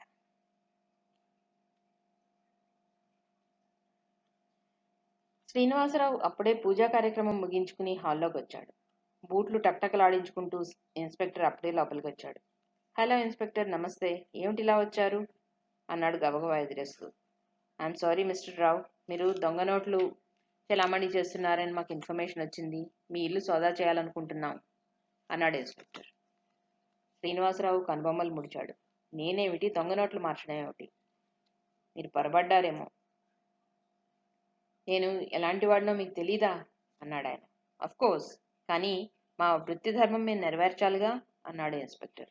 ఇట్స్ ఆల్ రైట్, కానీ వారెంట్ లేకుండా ఇల్లు సోదా చేయడానికి నేను అంగీకరించను అన్నాడు శ్రీనివాసరావు. ఆ విషయం మాకు తెలుసు. ఇదిగో వారెంట్, దయచేసి మీరు కదలకండి అని పక్కనున్న కానిస్టేబుల్స్కి కళ్ళతోనే సైగ చేశాడు అతను. ఆ సైగ అందుకున్న మరుక్షణం వాళ్ళు కార్యరంగంలోకి దిగారు. శ్రీనివాసరావు ఇన్స్పెక్టర్తో కులాసాగానే కబుర్లు చెప్తున్నాడు. పోలీస్ శాఖని పక్కదారి పట్టించి కళ్ళు కప్పడానికి, ఆట పట్టించడానికి ఎవరో ఆకతాయి వాళ్ళు ఫోన్ చేసి ఉంటారని అనుకున్నాడు ఆయన. కానిస్టేబుల్స్ కొంతసేపటికి తిరిగి వచ్చేశారు. ఏం దొరకలేదు సార్, ఏకకంఠంతో అన్నారు. శ్రీనివాసరావు చిరునవ్వు నవ్వాడు. ఐఎమ్ సారీ, మీకు శ్రమ ఇచ్చేందుకు క్షమించండి అని శ్రీనివాసరావుతో కరచాలనం చేస్తూ గిర్రున తన పదునైన చూపుల్ని ఆ విశాలమైన హాల్ అంతటిని మరోసారి ప్రసరింపజేశాడు ఇన్స్పెక్టర్. అతని చూపులు కార్నర్లో షోకేస్ పక్కనున్న టీపాయ్ మీద బ్రీఫ్ మీద నిలిచాయి. శ్రీనివాసరావు, దాందేముందిలేండి, పని పాట లేని వాళ్ళు ఇలాగే ఫోన్ చేస్తారు. విమానంలో బాంబు ఉందనో, రైల్లో ఇంకేదో ఉందనో అంటున్నాడు. ఇన్స్పెక్టర్ కనుచూపు గ్రహించిన కానిస్టేబుల్ పరిగెత్తుకుని వెళ్ళి ఆ బ్రీఫ్ తెరిచాడు. సార్, కేక పెట్టి ఆశ్చర్యంతో నోరు వెళ్ళబెట్టాడు అతను. No, what do you say mister Rao? You are under arrest అన్నాడు ఇన్స్పెక్టర్ గంభీరంగా. ఆ బ్రీఫ్ చూస్తూనే నోరు తెరిచినట్టే ఉండిపోయింది శ్రీనివాసరావుకి. శిరీష్ అర్జెంటుగా రమ్మని ఫోన్ చేస్తే వెళ్ళి అప్పుడే వస్తోంది బిందు. కాంపౌండ్లో పోలీస్ జీప్ చూసేసరికి గబగబా లోపలికి వచ్చి ఆ దృశ్యాన్ని చూసి కొయ్యబారిపోయింది ఆమె. వెంటనే తేరుకుంటూ, డాడీ ఏమిటిది అంది పరుగున తండ్రి దగ్గరికి వస్తూ. భగవంతుడు లీలమ్మా, ఏమీ తెలియని శ్రీనివాసరావు నెమ్మదిగా అన్నాడు. ఏమిటి డాడీ? ఇన్స్పెక్టర్, మా డాడీని ఎందుకు అరెస్ట్ చేశారు, మీరైనా చెప్పండి. బిందు కంఠం వణికింది. కళ్ళల్లో నీళ్లు తిరిగాయి. ఇన్స్పెక్టర్ 2 ముక్కల్లో అసలు విషయం చెప్పాడు. అబద్ధం, అరిచింది బిందు. ఎవరో చేసి మా డాడీ మీదకు పెట్టారు అందామె. అది విచారణలో తేలుతుంది అని శ్రీనివాసరావుతో పదండి అన్నాడు ఇన్స్పెక్టర్. బిందు మొర వాళ్ళు ఆలకించలేదు. పోలీస్ జీప్ బయటికి వెళ్ళిపోయింది. సత్యవతీదేవి చంద్రాన్ని గదిలోకి పిలిచి తలుపు మూసింది. తల్లి మొహం అదోలా ఉండడం చూసి ఏమిటమ్మా ఏమైంది అన్నాడు అతను. కూర్చో హీనస్వరంతో సత్యవతీదేవి. చంద్రం కుర్చీలో కూర్చుంటూ చెప్పు అన్నాడు. వల్లిని నువ్వు పెళ్లి చేసుకోవాలి, ఎలాంటి ఉపోద్ఘాతం లేకుండా అంది ఆవిడ. చంద్రం అదిరిపడ్డాడు. అమ్మా గావు కేక పెట్టినట్టుగా అన్నాడు. నెమ్మదిగా కసిరినట్టుగా అంది ఆవిడ. ఏమిటమ్మా ఇది, ఇదేమన్నా తమాషా అన్నాడు అతను. నువ్వు కాదంటే తమాషాయే జరుగుతుంది. వల్లిని నువ్వు పెళ్లి చేసుకుని తీరాలి. ఇష్టం లేకపోతే దాంతో కాపురం చేయడం మానే, అంతేకాని పెళ్లి మానడానికి వీల్లేదు. ఇది ఇంకా తిరుగులేని నిర్ణయం అన్నట్టుగా చెప్పింది ఆవిడ. అమ్మా అతని మొహం కోపంతో ఎర్రగా జేవురించింది. అది వరకు వల్లీనే చేసుకోమన్నావు, సరే అన్నాను. బిందు వచ్చినప్పటి నుంచి బిందు చుట్టూ తిరగమన్నావు, సరే అన్నాను. ఇప్పుడు మళ్ళీ వల్లీని చేసుకోమంటున్నావు. నా వల్ల కాదమ్మా, నేనేమైనా ఆట బొమ్మనా? చంద్రం కాస్త గట్టిగానే అన్నాడు. చంద్రం, చెప్పింది అర్థం చేసుకో. పెళ్లి చేసుకునే వరకే నేను చెప్తున్నాను, ఆ తర్వాత నీ ఇష్టం అందావిడ. పెళ్లి వల్లీతోటి, కాపురం ఇంకెవరితో? ఏమిటమ్మా ఇది, ఏమిటి నువ్వు చెప్పేది అన్నాడు చంద్రం. నాగరాజే కాదు, నాగుపాము కూడా. ఇప్పుడు ఈ పెళ్లి కాదన్నామంటే మనల్ని బజార్లోకి ఈడుస్తాడు. నాగరాజు ఎంతకైనా తెగను. నువ్వు నాగరాజు ప్రేమనే ఎరుగుదువు కానీ అతను పగబడితే ఏం చేస్తాడో నీకు తెలీదు అందావిడ. ఏం చేస్తాడేమిటి, మనకేమన్నా ఊరికే చేశాడా? తన కాళ్ళ మీద కాలేసుకుని దర్జాగా కూర్చొని నా చేత అడ్డమైన చాకరీ చేయించుకున్నాడు. ఆయనకెందుకు భయపడ్డాం అన్నాడు చంద్రం. సత్యవతీదేవి బెదిరించినా కూడా చంద్రం ఈ పెళ్లికి ఒప్పుకోలేదు. ఆవిడ కొడుక్కేసి నిర్ఘాంతపోయినట్టుగా చూసింది. తను కళ్ళెర్ర చేస్తే గీచిన గీటు దాటని కొడుకు ఎన్ని విధాలు చెప్పినా ఈ ఒక్క విషయం వినను అంటున్నాడు. నాకు పరిచయస్తులు పెరిగారు.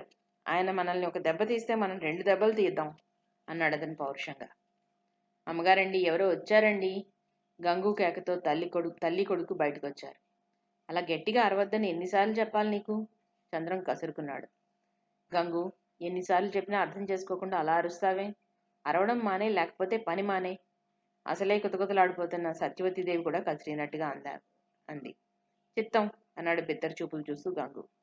ఆవిడ వాష్ బేసిన్ దగ్గరికి వెళ్ళి చల్లటి నీళ్ళతో మొహం కడుక్కుని వచ్చింది.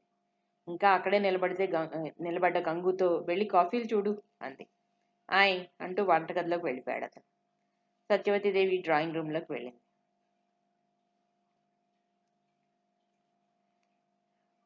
ప్రముఖ వ్యాపారవేత్త శ్రీనివాసరావు అరెస్ట్ అయ్యాడు అని చాలా మందికి తెలిసిపోయింది. అందరూ ముక్కు మీద వేలేసుకున్నారు. వాసుదేవరావు గారు కొన్ని క్షణాలు నోట మాట రాని వాడిలాగా కొయ్యబారిపోయారు. శిరీష బిందుని ఓదార్చలేకపోతోంది. వాసుదేవరావు గారు తేరుకుని బిందుని ఓదార్చారు. ఇదంతా అబద్ధం, ఎవరో ఏదో చేశారు. అసలు నేరస్తులు తప్పకుండా పట్టుబడతారు. పోలీస్ డిపార్ట్మెంట్ నేరస్తులను వదిలేసి నిర్దోషులను శిక్షించదు. ఎందుకు ఇలా జరిగింది? ఇప్పుడు నిజంగా అసలు నేరస్తులు బయటపడతారు అన్నారాయన. ఆయన బిందు దుఃఖం చల్లారలేదు. వాసుదేవరావు గారు శ్రీనివాసరావును కలుసుకోవడానికి వెళ్లారు. శిరీష్ ఆ రోజు ఆపరేషన్ అటెండ్ అవ్వాల్సింది, మానడానికి లేదు. నువ్వు ఒంటరిగా ఉండొద్దు. హాస్పిటల్కి దగ్గరలో నా ఫ్రెండ్ వాళ్ళ ఇల్లుంది. వాళ్ళ అమ్మగారు ఎంతో బాగా మాట్లాడతారు. నేను అక్కడ దింపుతాను, రెడీ అవ్వు అంది శిరీష. వద్దక్క, ఎక్కడికి రాను. ఇప్పుడు నాకు ఎవరితో మాట్లాడాలని కూడా లేదు. నువ్వు వెళ్ళు, నాకేం పర్వాలేదు అంది బిందు. శిరీష ఎంత చెప్పినా వినలేదు. ఇదిగో, తల బద్దలయ్యేలా ఆలోచించాల్సింది ఏమీ లేదు. తాతయ్య చెప్పినట్లుగా రేపు ఈ పాటికి అసలు నేరస్తులను పట్టేస్తారు పోలీసులు, తెలిసిందా? నా రూమ్లో కూర్చుని పుస్తకాలు చూసుకుంటూ ఉండు అని శిరీష హాస్పిటల్కి వెళ్ళిపోయింది. ఈ వార్త విన్న సత్యవతీదేవి కొయ్యబారిపోయింది. ఆసరా కోసం గోడను చెయ్యి ఆంచుకుని ఎలాగో కుర్చీలో గోడపడింది. బాగా అయింది. లేకపోతే ఆ తండ్రి కూతుళ్ళకి అంత అహంకారమా? ముఖ్యంగా ఆ బిందు పొగరు అణుగుతుంది ఇప్పుడు. లేకపోతే నిన్ను అంతంత మాటలు అంటుందా? ఇప్పుడు బిందు నీ కాళ్ళ మీద పడుతుంది చూడు. తప్పైంది, క్షమించమని 2 లెంపలు వాయించుకుంటుంది కసిగా అన్నాడు చంద్రం. చంద్రం నూతిలోంచి అరిచినట్టుగా ఉందా గొంతు. నువ్వేం బాధపడకమ్మా, అలాంటి వాళ్ళ గురించి అస్సలు బాధపడకూడదు. కాకపోతే ఆ బిందు నన్ను ఎంత ఏడిపించింది. తగిన శాస్తే జరిగిందిలే. చంద్రానికి ఆనందంతో గంతులు వేయాలనిపించింది. తల్లి మాటలు అతనేమీ పట్టించుకోవడం లేదు. చంద్రం ఒక్కసారిగా ఎదురు తిరిగినట్టుగా అనిపించింది సత్యవతీదేవికి. తల్లి పిలుస్తున్నా వినిపించుకోకుండా వీధిలోకి వెళ్ళిపోయాడు చంద్రం. అప్పుడప్పుడే సంధ్య చీకట్లు అలుముకుంటున్నాయి.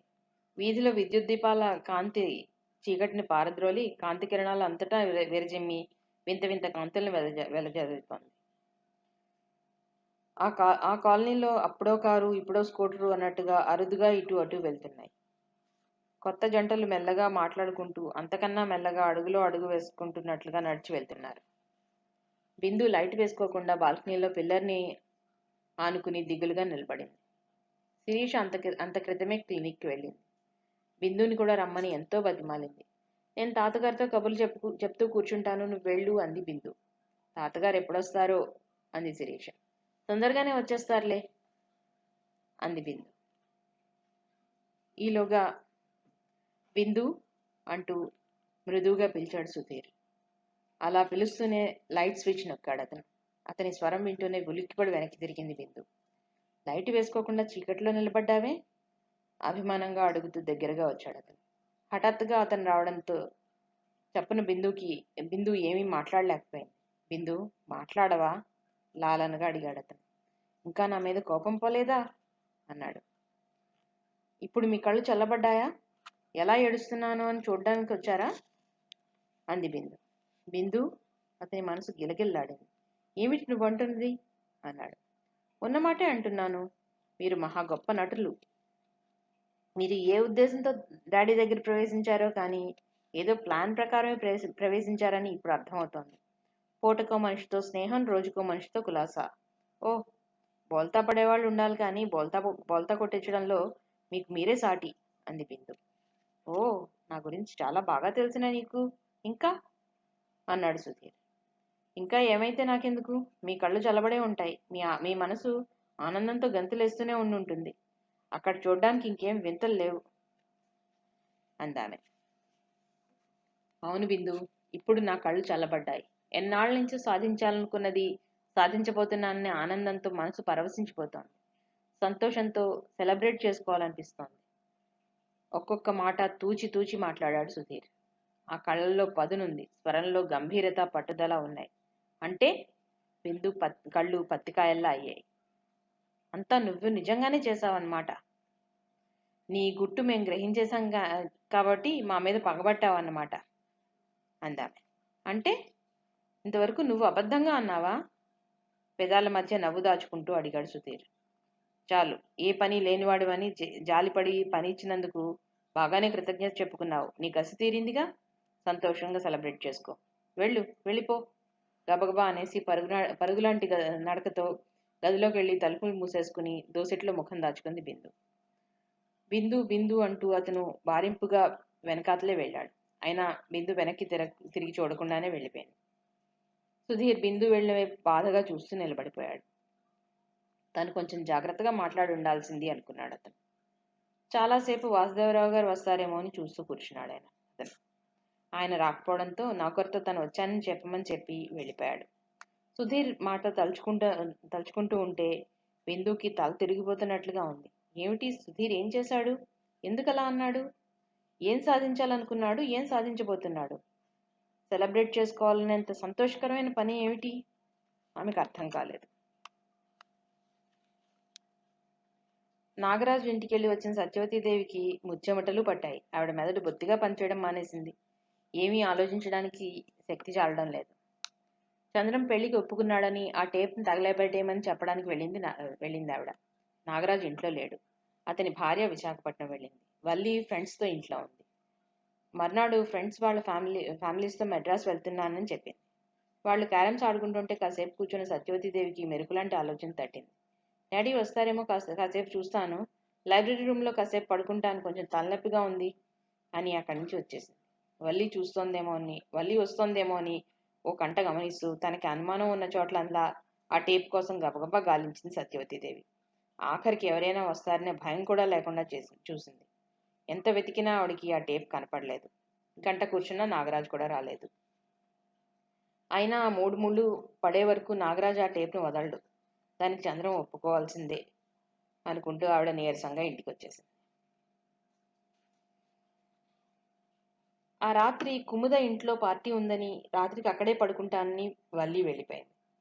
ఓ ఫ్రెండ్ వస్తానని ఎక్కడికి వెళ్ళొద్దని ఫోన్ చేయడంతో ఆ ఫ్రెండ్ వచ్చేదాకా కాలక్షేపం కోసం టేప్ రికార్డర్ ఆన్ చేశాడు నాగరాజు. టేప్ కొంచెం ఖాళీగా తిరిగింది.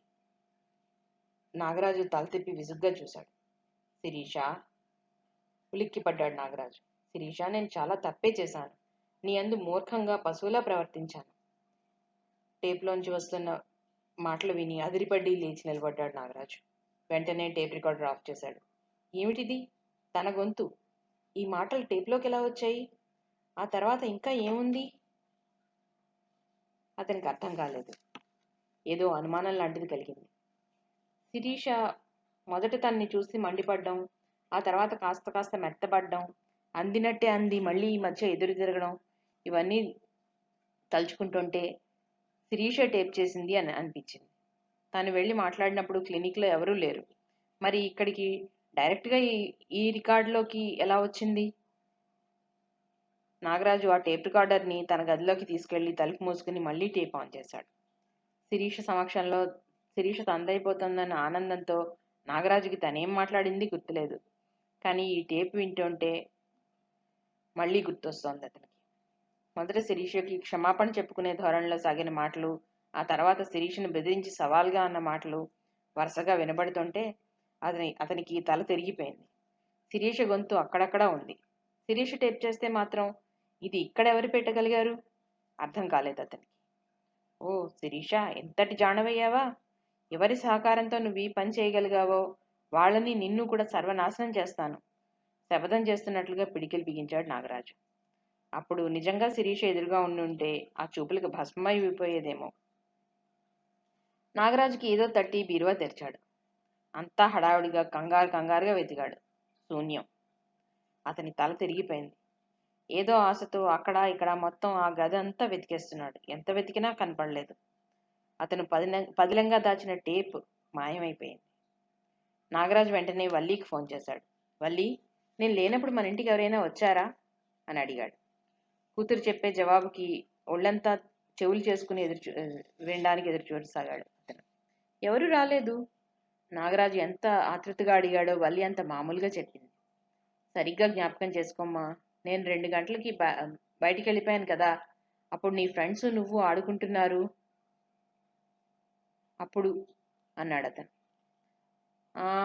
ఆంటీ వచ్చింది డాడీ, మీకోసం చాలాసేపు చూసి వెళ్ళిపోయింది. ఫోన్ పెట్టేస్తాను డాడీ, కుముద పిలుస్తోంది, పొద్దున్నే వచ్చేస్తాగా అంటూ వల్లి ఫోన్ పెట్టేసింది. ఆంటీ వచ్చింది. ఆ తర్వాత మాటలు నాగరాజు వినిపించలేదు. అతని దవడ ఎముక కరకరమంది. కిందికి పైకి లేచి కదిలింది. కళ్ళు నిప్పులు కురిపిస్తున్నాయా అని అనిపించేంత ఎర్రగా అగ్నిగోళాల్లాగా ఉన్నాయి.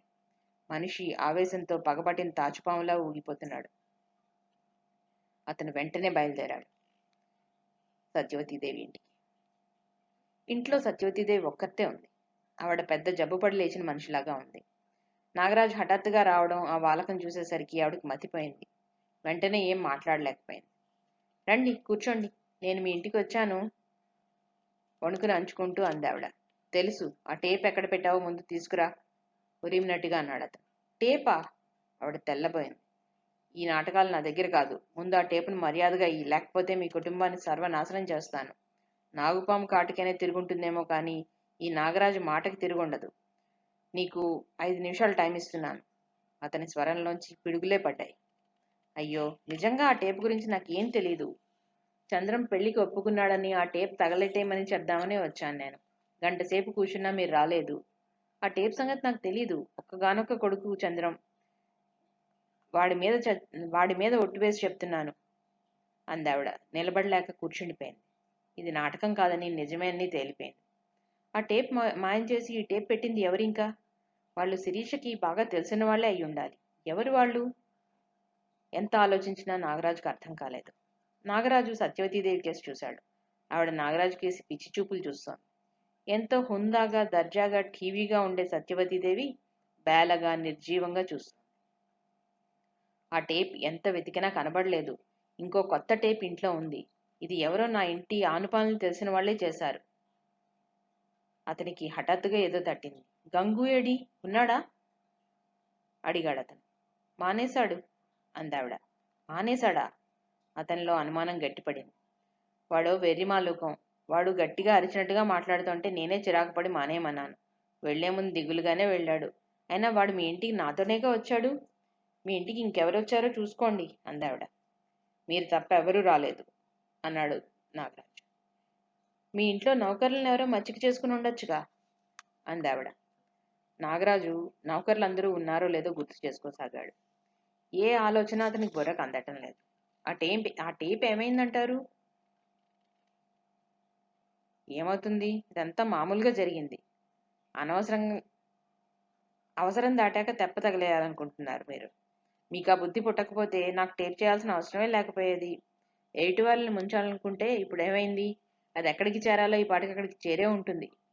విసురుగా బయటికి వెళ్ళిపోయాడు అతను ఇంటికి వెళ్ళడానికి సంశయించాడు. వెళ్ళాలా వద్దా? ఇంటికెళ్తే ఎవరిని అడగాలి ఆ టేపు గురించి? అతను గబగబా రకరకాలుగా ఆలోచించాడు. వల్లికి ఫోన్ చేసి అటు నుంచి అట్టే వాళ్ళతో మెడ్రాస్ వెళ్ళి అక్కడి నుంచి విశాఖపట్నం వెళ్ళిపోమని చెప్పాలనుకున్నాడు. ఎంతో జాగ్రత్తగా ఇంటికి వచ్చాడు. నౌకరు వరండాలో కునికిపాట్లు పడుతున్నాడు. యజమానిని చూసి అదిరిపాటిగా లేచి నిలబడ్డాడు. వంట మనిషి గోడ కానుకుని కాళ్ళు చాపుకుని కూర్చున్న వాడల్లా అదిరిపాటిగా లేచి నిలబడ్డాడు. వాళ్ళు ఎప్పటి నుంచో తన ఇంట్లో పనిచేస్తున్నప్పటికీ ఇప్పుడు వాళ్ళిద్దరినీ అనుమానంగా శల్య పరీక్ష చేస్తున్నట్లుగా చూశాడు నాగరాజు. ఆ చూపులకి వాళ్ళిద్దరూ భయంతో ముడుచుకుపోయారు. నా భోజనం అయింది, ఇక మీరు వెళ్ళొచ్చు అన్నట్టుగా చూశాడు అతను. వాళ్ళిద్దరూ వెళ్ళిపోయారు. నాగరాజు ఫోన్ దగ్గరికి వచ్చి ఆగిపోయాడు. వల్లికి ఫోన్ చేయడమా మాండమా అని కొద్ది క్షణాలు తటపటాయించాడు. ఆ తర్వాత ఫోన్ చేయడం విరమించుకున్నాడు. అతను పనివాళ్ల గురించి తీవ్రంగా ఆలోచిస్తుంటే సడన్ గా తోటమాలి ఎవరో పోయారని చావుకి వెళ్లాలని క్రితం రోజు వెళ్ళాడు అని గుర్తొచ్చింది. వచ్చాడో లేదో అని గబగబా నౌకర్ని పిలిచి అడిగాడు. రాలేదండి, దినాలైతే కాని రాడండి వినయంగా చెప్పాడు నౌకర్. తోటమాలి వల్లి పుట్టినరోజు నాడు చేరడం గుర్తొచ్చింది అతనికి. అతను చేరి సంవత్సరం అవుతోంది. వల్లిని ప్రమాదం నుంచి తప్పించాడు, అందుకే పెట్టుకున్నాడు. ఎప్పుడు ఒక్కరోజు కూడా సెలవు అడగని వాడు అడిగాడు, అందుకే సరే అన్నాడు అతను. వాడు అలాంటి వాడు కాదు. పైగా కాలి కింద పొరపాటున ఏదైనా పురుగు పడి చేస్తే 10 సార్లు చెంపలు వాయించుకుంటాడు. అలాంటి వాడు ఇలాంటి పనులు చేయడు అనుకున్నాడు అతను. ఇంకెవరు? వంట మనిషి, నౌకర్? అర్థం కాలేదు అతనికి. నౌకరు వంట మనిషి అవుట్ హౌస్లోకి వెళ్ళిపోయాక నాగరాజు తన గదిలోకి వెళ్ళి తలుపులు మూసుకున్నాడు. రాత్రి 12, 1 గంట, 2 గంటలైంది. నాగరాజు చిన్న బ్రీఫ్ కేసుతో మెల్లగా బయటకు వచ్చి చీకట్లో కలిసిపోయాడు. నాగరాజు వెళ్ళాక సత్యవతీదేవి చలనం లేని దానిలాగా అలాగే కూర్చుండిపోయింది. ఆ క్షణం ఆమెను ఎవరు చూసినా ప్రాణంతో ఉందో లేదో చెప్పడం కష్టం. రెప్ప వేయడం లేదు, ఊపిరి పీలుస్తుందో లేదో కూడా చెప్పడం కష్టం. రాత్రి చాలాసేపు కొడుకు రాక కోసం ఎదురుచూసింది. చంద్రన్ రాలేదు. ఆవిడ మెల్లగా లేచి దేవుడి గదిలోకి వెళ్ళింది. పూజామందిరంలో వెండి, కంచు, ఇత్తడి దేవుడి విగ్రహాలు చాలా ఉన్నాయి. ఆ గదిలోకి అడుగు పెట్టగానే ఆ దేవుళ్ళంతా తనకేసి ఆశ్చర్యంగా వింతగా చూస్తున్నట్టుగా అనిపించింది ఆవిడకి. ఆవిడ మనసుకి ఏమీ తట్టలేదు. మనసు మొద్దుబారిపోయింది. కాసేపు అలాగే నిలబడి తన గదిలోకి వెళ్ళి మెల్లగా తలుపులు మూసుకుని లోపలికి అడిగి వేసుకుంది.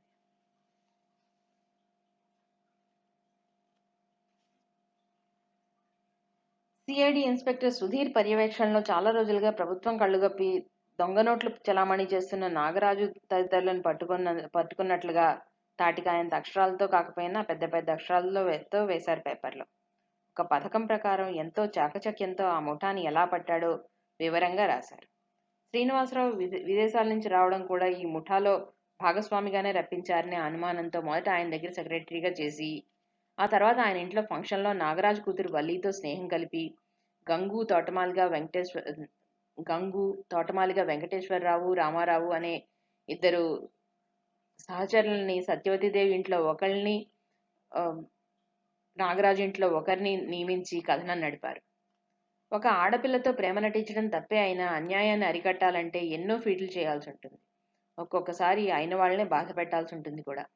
ఆమెతో ప్రేమ నటించి తల్లిదండ్రులు ఊళ్ళో లేనప్పుడు ఆమెతో వాళ్ళ ఊరు వెళ్ళి వాళ్ళ పాత ఇంటిని దర్శించి అనేక రకాలుగా ప్రయత్నించి అసలైన ఆధారాలు సేకరించారు.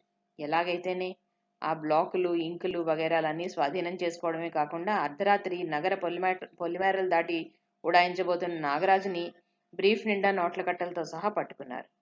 శ్రీనివాసరావు నిర్దోషి అని తెలిసినా అప్పుడు అందిన సమాచారాన్ని బట్టి అసలు దోషులను పట్టుకోవడానికి ఆయన్ని అరెస్ట్ చేశారు. నాగరాజు వల్ల పూర్తిగా చిక్కుకున్న చంద్రం బిందు తన్ని నిరాకరించిందనే కసితో మహా సంతోషంగా నాగరాజు ఆదేశించినట్టుగానే ఆ బ్రీఫ్ అతనే శ్రీనివాసరావు పూజ చేసుకునే టైంలో అక్కడ పెట్టాడు. ఎప్పుడు వచ్చిపోతూ ఉండే చంద్రాన్ని ఎవరూ అనుమానించలేదు. ఎంతో దర్జాగా బ్రతికి తన మాట అందరూ వినేలా చేసుకున్న సత్యవతీదేవి ఊబిలోంచి బయటపడే దారిలేక అవమానాన్ని భరించలేక ఆత్మహత్య చేసుకుంది. ఈ వార్త విన్న శ్రీనివాసరావు నోటమాట రానివాడిలాగా ఉండిపోయాడు. సిఐడి ఇన్స్పెక్టర్ సుధీర్ ఎవరో కాదని తన చెల్లెలు దేవకి కొడుకే అని తెలిసి మరీ ఆశ్చర్యపోయాడు ఆయన. ఒక సంతోష వార్త, మరొకటి విషాద వార్త. సుధీర్ సిఐడి అని తెలిసిన బిందు ఆశ్చర్యపోయినంతగా ఎవరూ ఆశ్చర్యపోలేదేమో. అవును బిందు, ఇప్పుడు నా కళ్ళు చల్లబడ్డాయి. ఎన్నాళ్ళ నుంచి సాధించాలనుకుంటున్నది సాధించబోతున్నాననే ఆనందంతో నా మనసు పరవశించిపోతోంది. సంతోషంతో సెలబ్రేట్ చేసుకోవాలనిపిస్తోంది అన్న సుధీర్ మాటలు ఆమె ఇంకొక రకంగా అర్థం చేసుకుంది. అతని మాటల్లోని అంతరార్థం ఇప్పుడు అర్థమైంది ఆమెకి. అతను వచ్చినా అతని ఎదురుగుండా వెళ్ళడానికి ధైర్యం చాలక మేడ మీద గదిలోనే ఉండిపోయింది ఆమె. నన్ను ఎందుకు బతికించారు డాక్టర్? ఆ రోజు నన్ను ఎందుకు చావనేయలేదు? లీలా వెక్కి వెక్కి ఏడుస్తూ అంది. ఆ రోజు నిద్రమాత్రలు మింగిన లీలను డాక్టర్లు బ్రతికించారు. తెలివి వచ్చిన లీల హిస్టీరియా వచ్చిన దానిలాగా ఏడవసాగింది. అలా పిరికి పందలా ఆత్మహత్య చేసుకుంటారా? చంద్రానికి బుద్ధి చెప్పి ఈ పెళ్లి జరిపించి తీరుతాము అని శిరీష వాళ్ళు ధైర్యం చెప్పారు. ఇప్పుడు ఈ వార్త విన్న లీల మళ్ళీ ఆ రోజులాగానే ఏడవసాగింది. చంద్రానికి పెద్దగా శిక్ష ఏమీ పడదు. ఆ శిక్ష నుంచి బయటపడిన చంద్రన్ చెప్పింది బుద్ధిగా వింటాడు. నాది పూచి ధైర్యం చెప్పాడు సుధీర్. తల్లి అరెస్ట్ అవగానే వల్లి సుధీర్ని ఎన్ని శాపనార్థాలు పెట్టాలో అన్నీ పెట్టింది. తండ్రి అరెస్ట్ అవగానే వల్లి సుధీర్ని ఎన్ని శాపనార్థాలు పెట్టాలో అన్నీ పెట్టింది. ఆ తిట్లన్నీ చిరునవ్వుతో భరించాడు సుధీర్. వల్లిని కసితీరా తిట్టనిచ్చి తర్వాత ప్రేమపూరితమైన స్వరంతో అన్నాడు. వల్లి, నేను నీకు ఎన్నోసార్లు చెప్పాను, నువ్వు అవమానం పాలు కావడం నాకు ఇష్టం ఉండదు అని. నువ్వెప్పుడూ సుఖంగా, ఆనందంగా, దర్జాగా బతకాలి అని. నా ప్రతి మాట ఇంటికెళ్ళి ఆలోచిస్తే అసలు అర్థాలు తెలుస్తాయి అని అనేవాడిని జ్ఞాపకం ఉందా? నా మీద ఎప్పుడూ కోపం రాదని నా చేతిలో చెయ్యేశావు. మర్చిపోయావా? నా ఈ ప్రయత్నంలో నీ మనసు బాధపెట్టి ఉంటే క్షమించు. ఒక మంచి స్నేహితుడిగా, నీకు ఇష్టమైతే సోదరుడిగా నీకే సహాయం కావాలన్నా నేను సంతోషంగా చేస్తానమ్మా అన్నాడు. అతని స్వరంలో నిజాయితీకి, ఆత్మీయతకి వల్లి మనసు కరిగిపోయింది. సారీ, క్షమించండి, ఆవేశంలో ఏదో అన్నాను. నేను మమ్మీ దగ్గరికి విశాఖపట్నం వెళ్ళిపోతాను అనేసి గిర్రును తిరిగి వెళ్ళిపోయింది ఆమె. శ్రీనివాసరావుకి గట్టిగా బయటికి బాధపడడానికి కూడా లేదు. ఇటు సుధీర్ని చిన్నబుచ్చడమే అవుతుంది.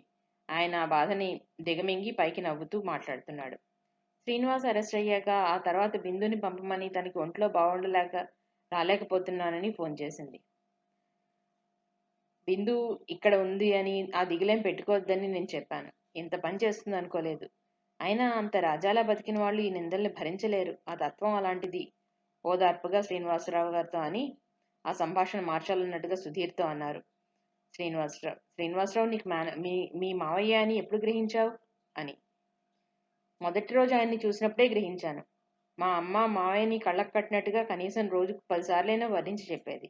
ఆయనకి మా అమ్మ మీద ప్రేమ ఉన్నట్టుగా అమ్మ పుట్టినరోజు నాడు ఆయన ప్రతి సంవత్సరం చేసే అమ్మకి ఇష్టమైన పిండి వంటలనే చేయిస్తారు అని తెలిసింది. అమ్మ తన పుట్టినరోజు నాడే తనువు చాలించింది కూడా అన్నాడు. అందరినీ సాగనంపి నేను మాత్రం ఉన్నాను. అసలు ఇందుకే ఇండియా వచ్చానేమో అనుకున్నాడు శ్రీనివాసరావు బాధగా. సుధీర్ లేచి ఆయన దగ్గరికి వెళ్ళాడు. మావయ్య, ఇదంతా చేసింది నేను అన్నాడు. సుధీర్ అన్నాడాయన. సుధీర్ చేయి పట్టుకుని తన పక్కనే కూర్చోబెట్టుకుంటూ అన్నాడు. అలా అనకు. నీ విధి నిర్వహణను నువ్వు చేశావు. అన్యాయాన్ని, అక్రమాన్ని అరికట్టద్దని ఎవరంటారు? కానీ రక్త సంబంధం. కొన్నాళ్ళు కలిసిమెలిసే అదృష్టం ఉందేమో, అందుకే వచ్చానేమో. దేవకి ఆయన గొంతు భారమయ్యి ఒక క్షణం ఆగాడు. తర్వాత అన్నాడు, దేవకిని చిన్న పిల్లప్పుడే చూశాను. నిన్ను చూసే అదృష్టం ఆ భగవంతుడు కల్పించాడు నాకిప్పుడు అని. సుధీర్ వాసుదేవరావు గారు చెప్పే కబుర్లతో శ్రీనివాసరావు తేరుకున్నాడు. ఉన్నట్టుండి సుధీర్ అన్నాడు, మీకో శుభవార్త చెప్తాను, నాకేం ఇస్తారు తాతగారు? ముఖ్యంగా మీకు ఎంతో సంతోషాన్ని కలగజేసేది అని. శుభవార్త ఏమిటి బాబు? ఆశ్చర్యంగా అన్నారు వాసుదేవరావు గారు. తనకి సంతోషం కలిగించేది శిరీష్ జీవితం అందరిలా ఉండడం. కానీ అది జరగని పని కదా అనుకున్నారు ఆయన. డాక్టర్ మనందరికీ స్వీట్ తినిపించబోతున్నారు అన్నాడు సుధీర్. గుమ్మం వరకు వచ్చిన శిరీష ఆగిపోయింది. వాసుదేవరావుకి సుధీర్ మాటలు అర్థం కాలేదు. అతని ముఖంలోకి అర్థం కానట్టుగా చూశారు. శ్రీనివాసరావుకి సుధీర్ అన్న మాట అర్థమై సంతోషంతో, ఎవరా అదృష్టవంతుడు సుధీర్, త్వరగా చెప్పు అన్నాడు. అప్పుడు సుధీర్ చెప్పబోయే వార్తను అర్థం చేసుకున్నారు వాసుదేవరావు గారు. మా అమ్మ పోయాక వారాలిచ్చిన వాళ్ళు విసుక్కుంటుంటే నన్ను దగ్గరికి చేర్చుకుని ఆదరించిన గురువు దైవ సమానుడు అయిన మహేంద్ర అన్నాడు సుధీర్. అమ్మా శిరీష, గట్టిగా పిలిచారు ఆనందంతో వాసుదేవరావు గారు. తాతగారి పరిస్థితి గ్రహించిన శిరీష తాతయ్య అంటూ గబగబా అక్కడికి వచ్చింది. నేను విన్నది నిజమేనా అమ్మా? ఇంకా ఆయనకి నమ్మశక్యం కాకుండా ఉంది. అవును తాతయ్య అని మాత్రం అంది. ఆయన సంతోషం చూస్తుంటే శిరీష కళ్ళు చెమర్చాయి. పిచ్చి తాతయ్య, తన కోసం ఎంత దిగులు పెట్టుకున్నారు అనుకుంది. సుధీర్, నేను ఇచ్చిన బహుమతి నువ్వు కాదనకుండా తీసుకోవాలి అన్నారాయన.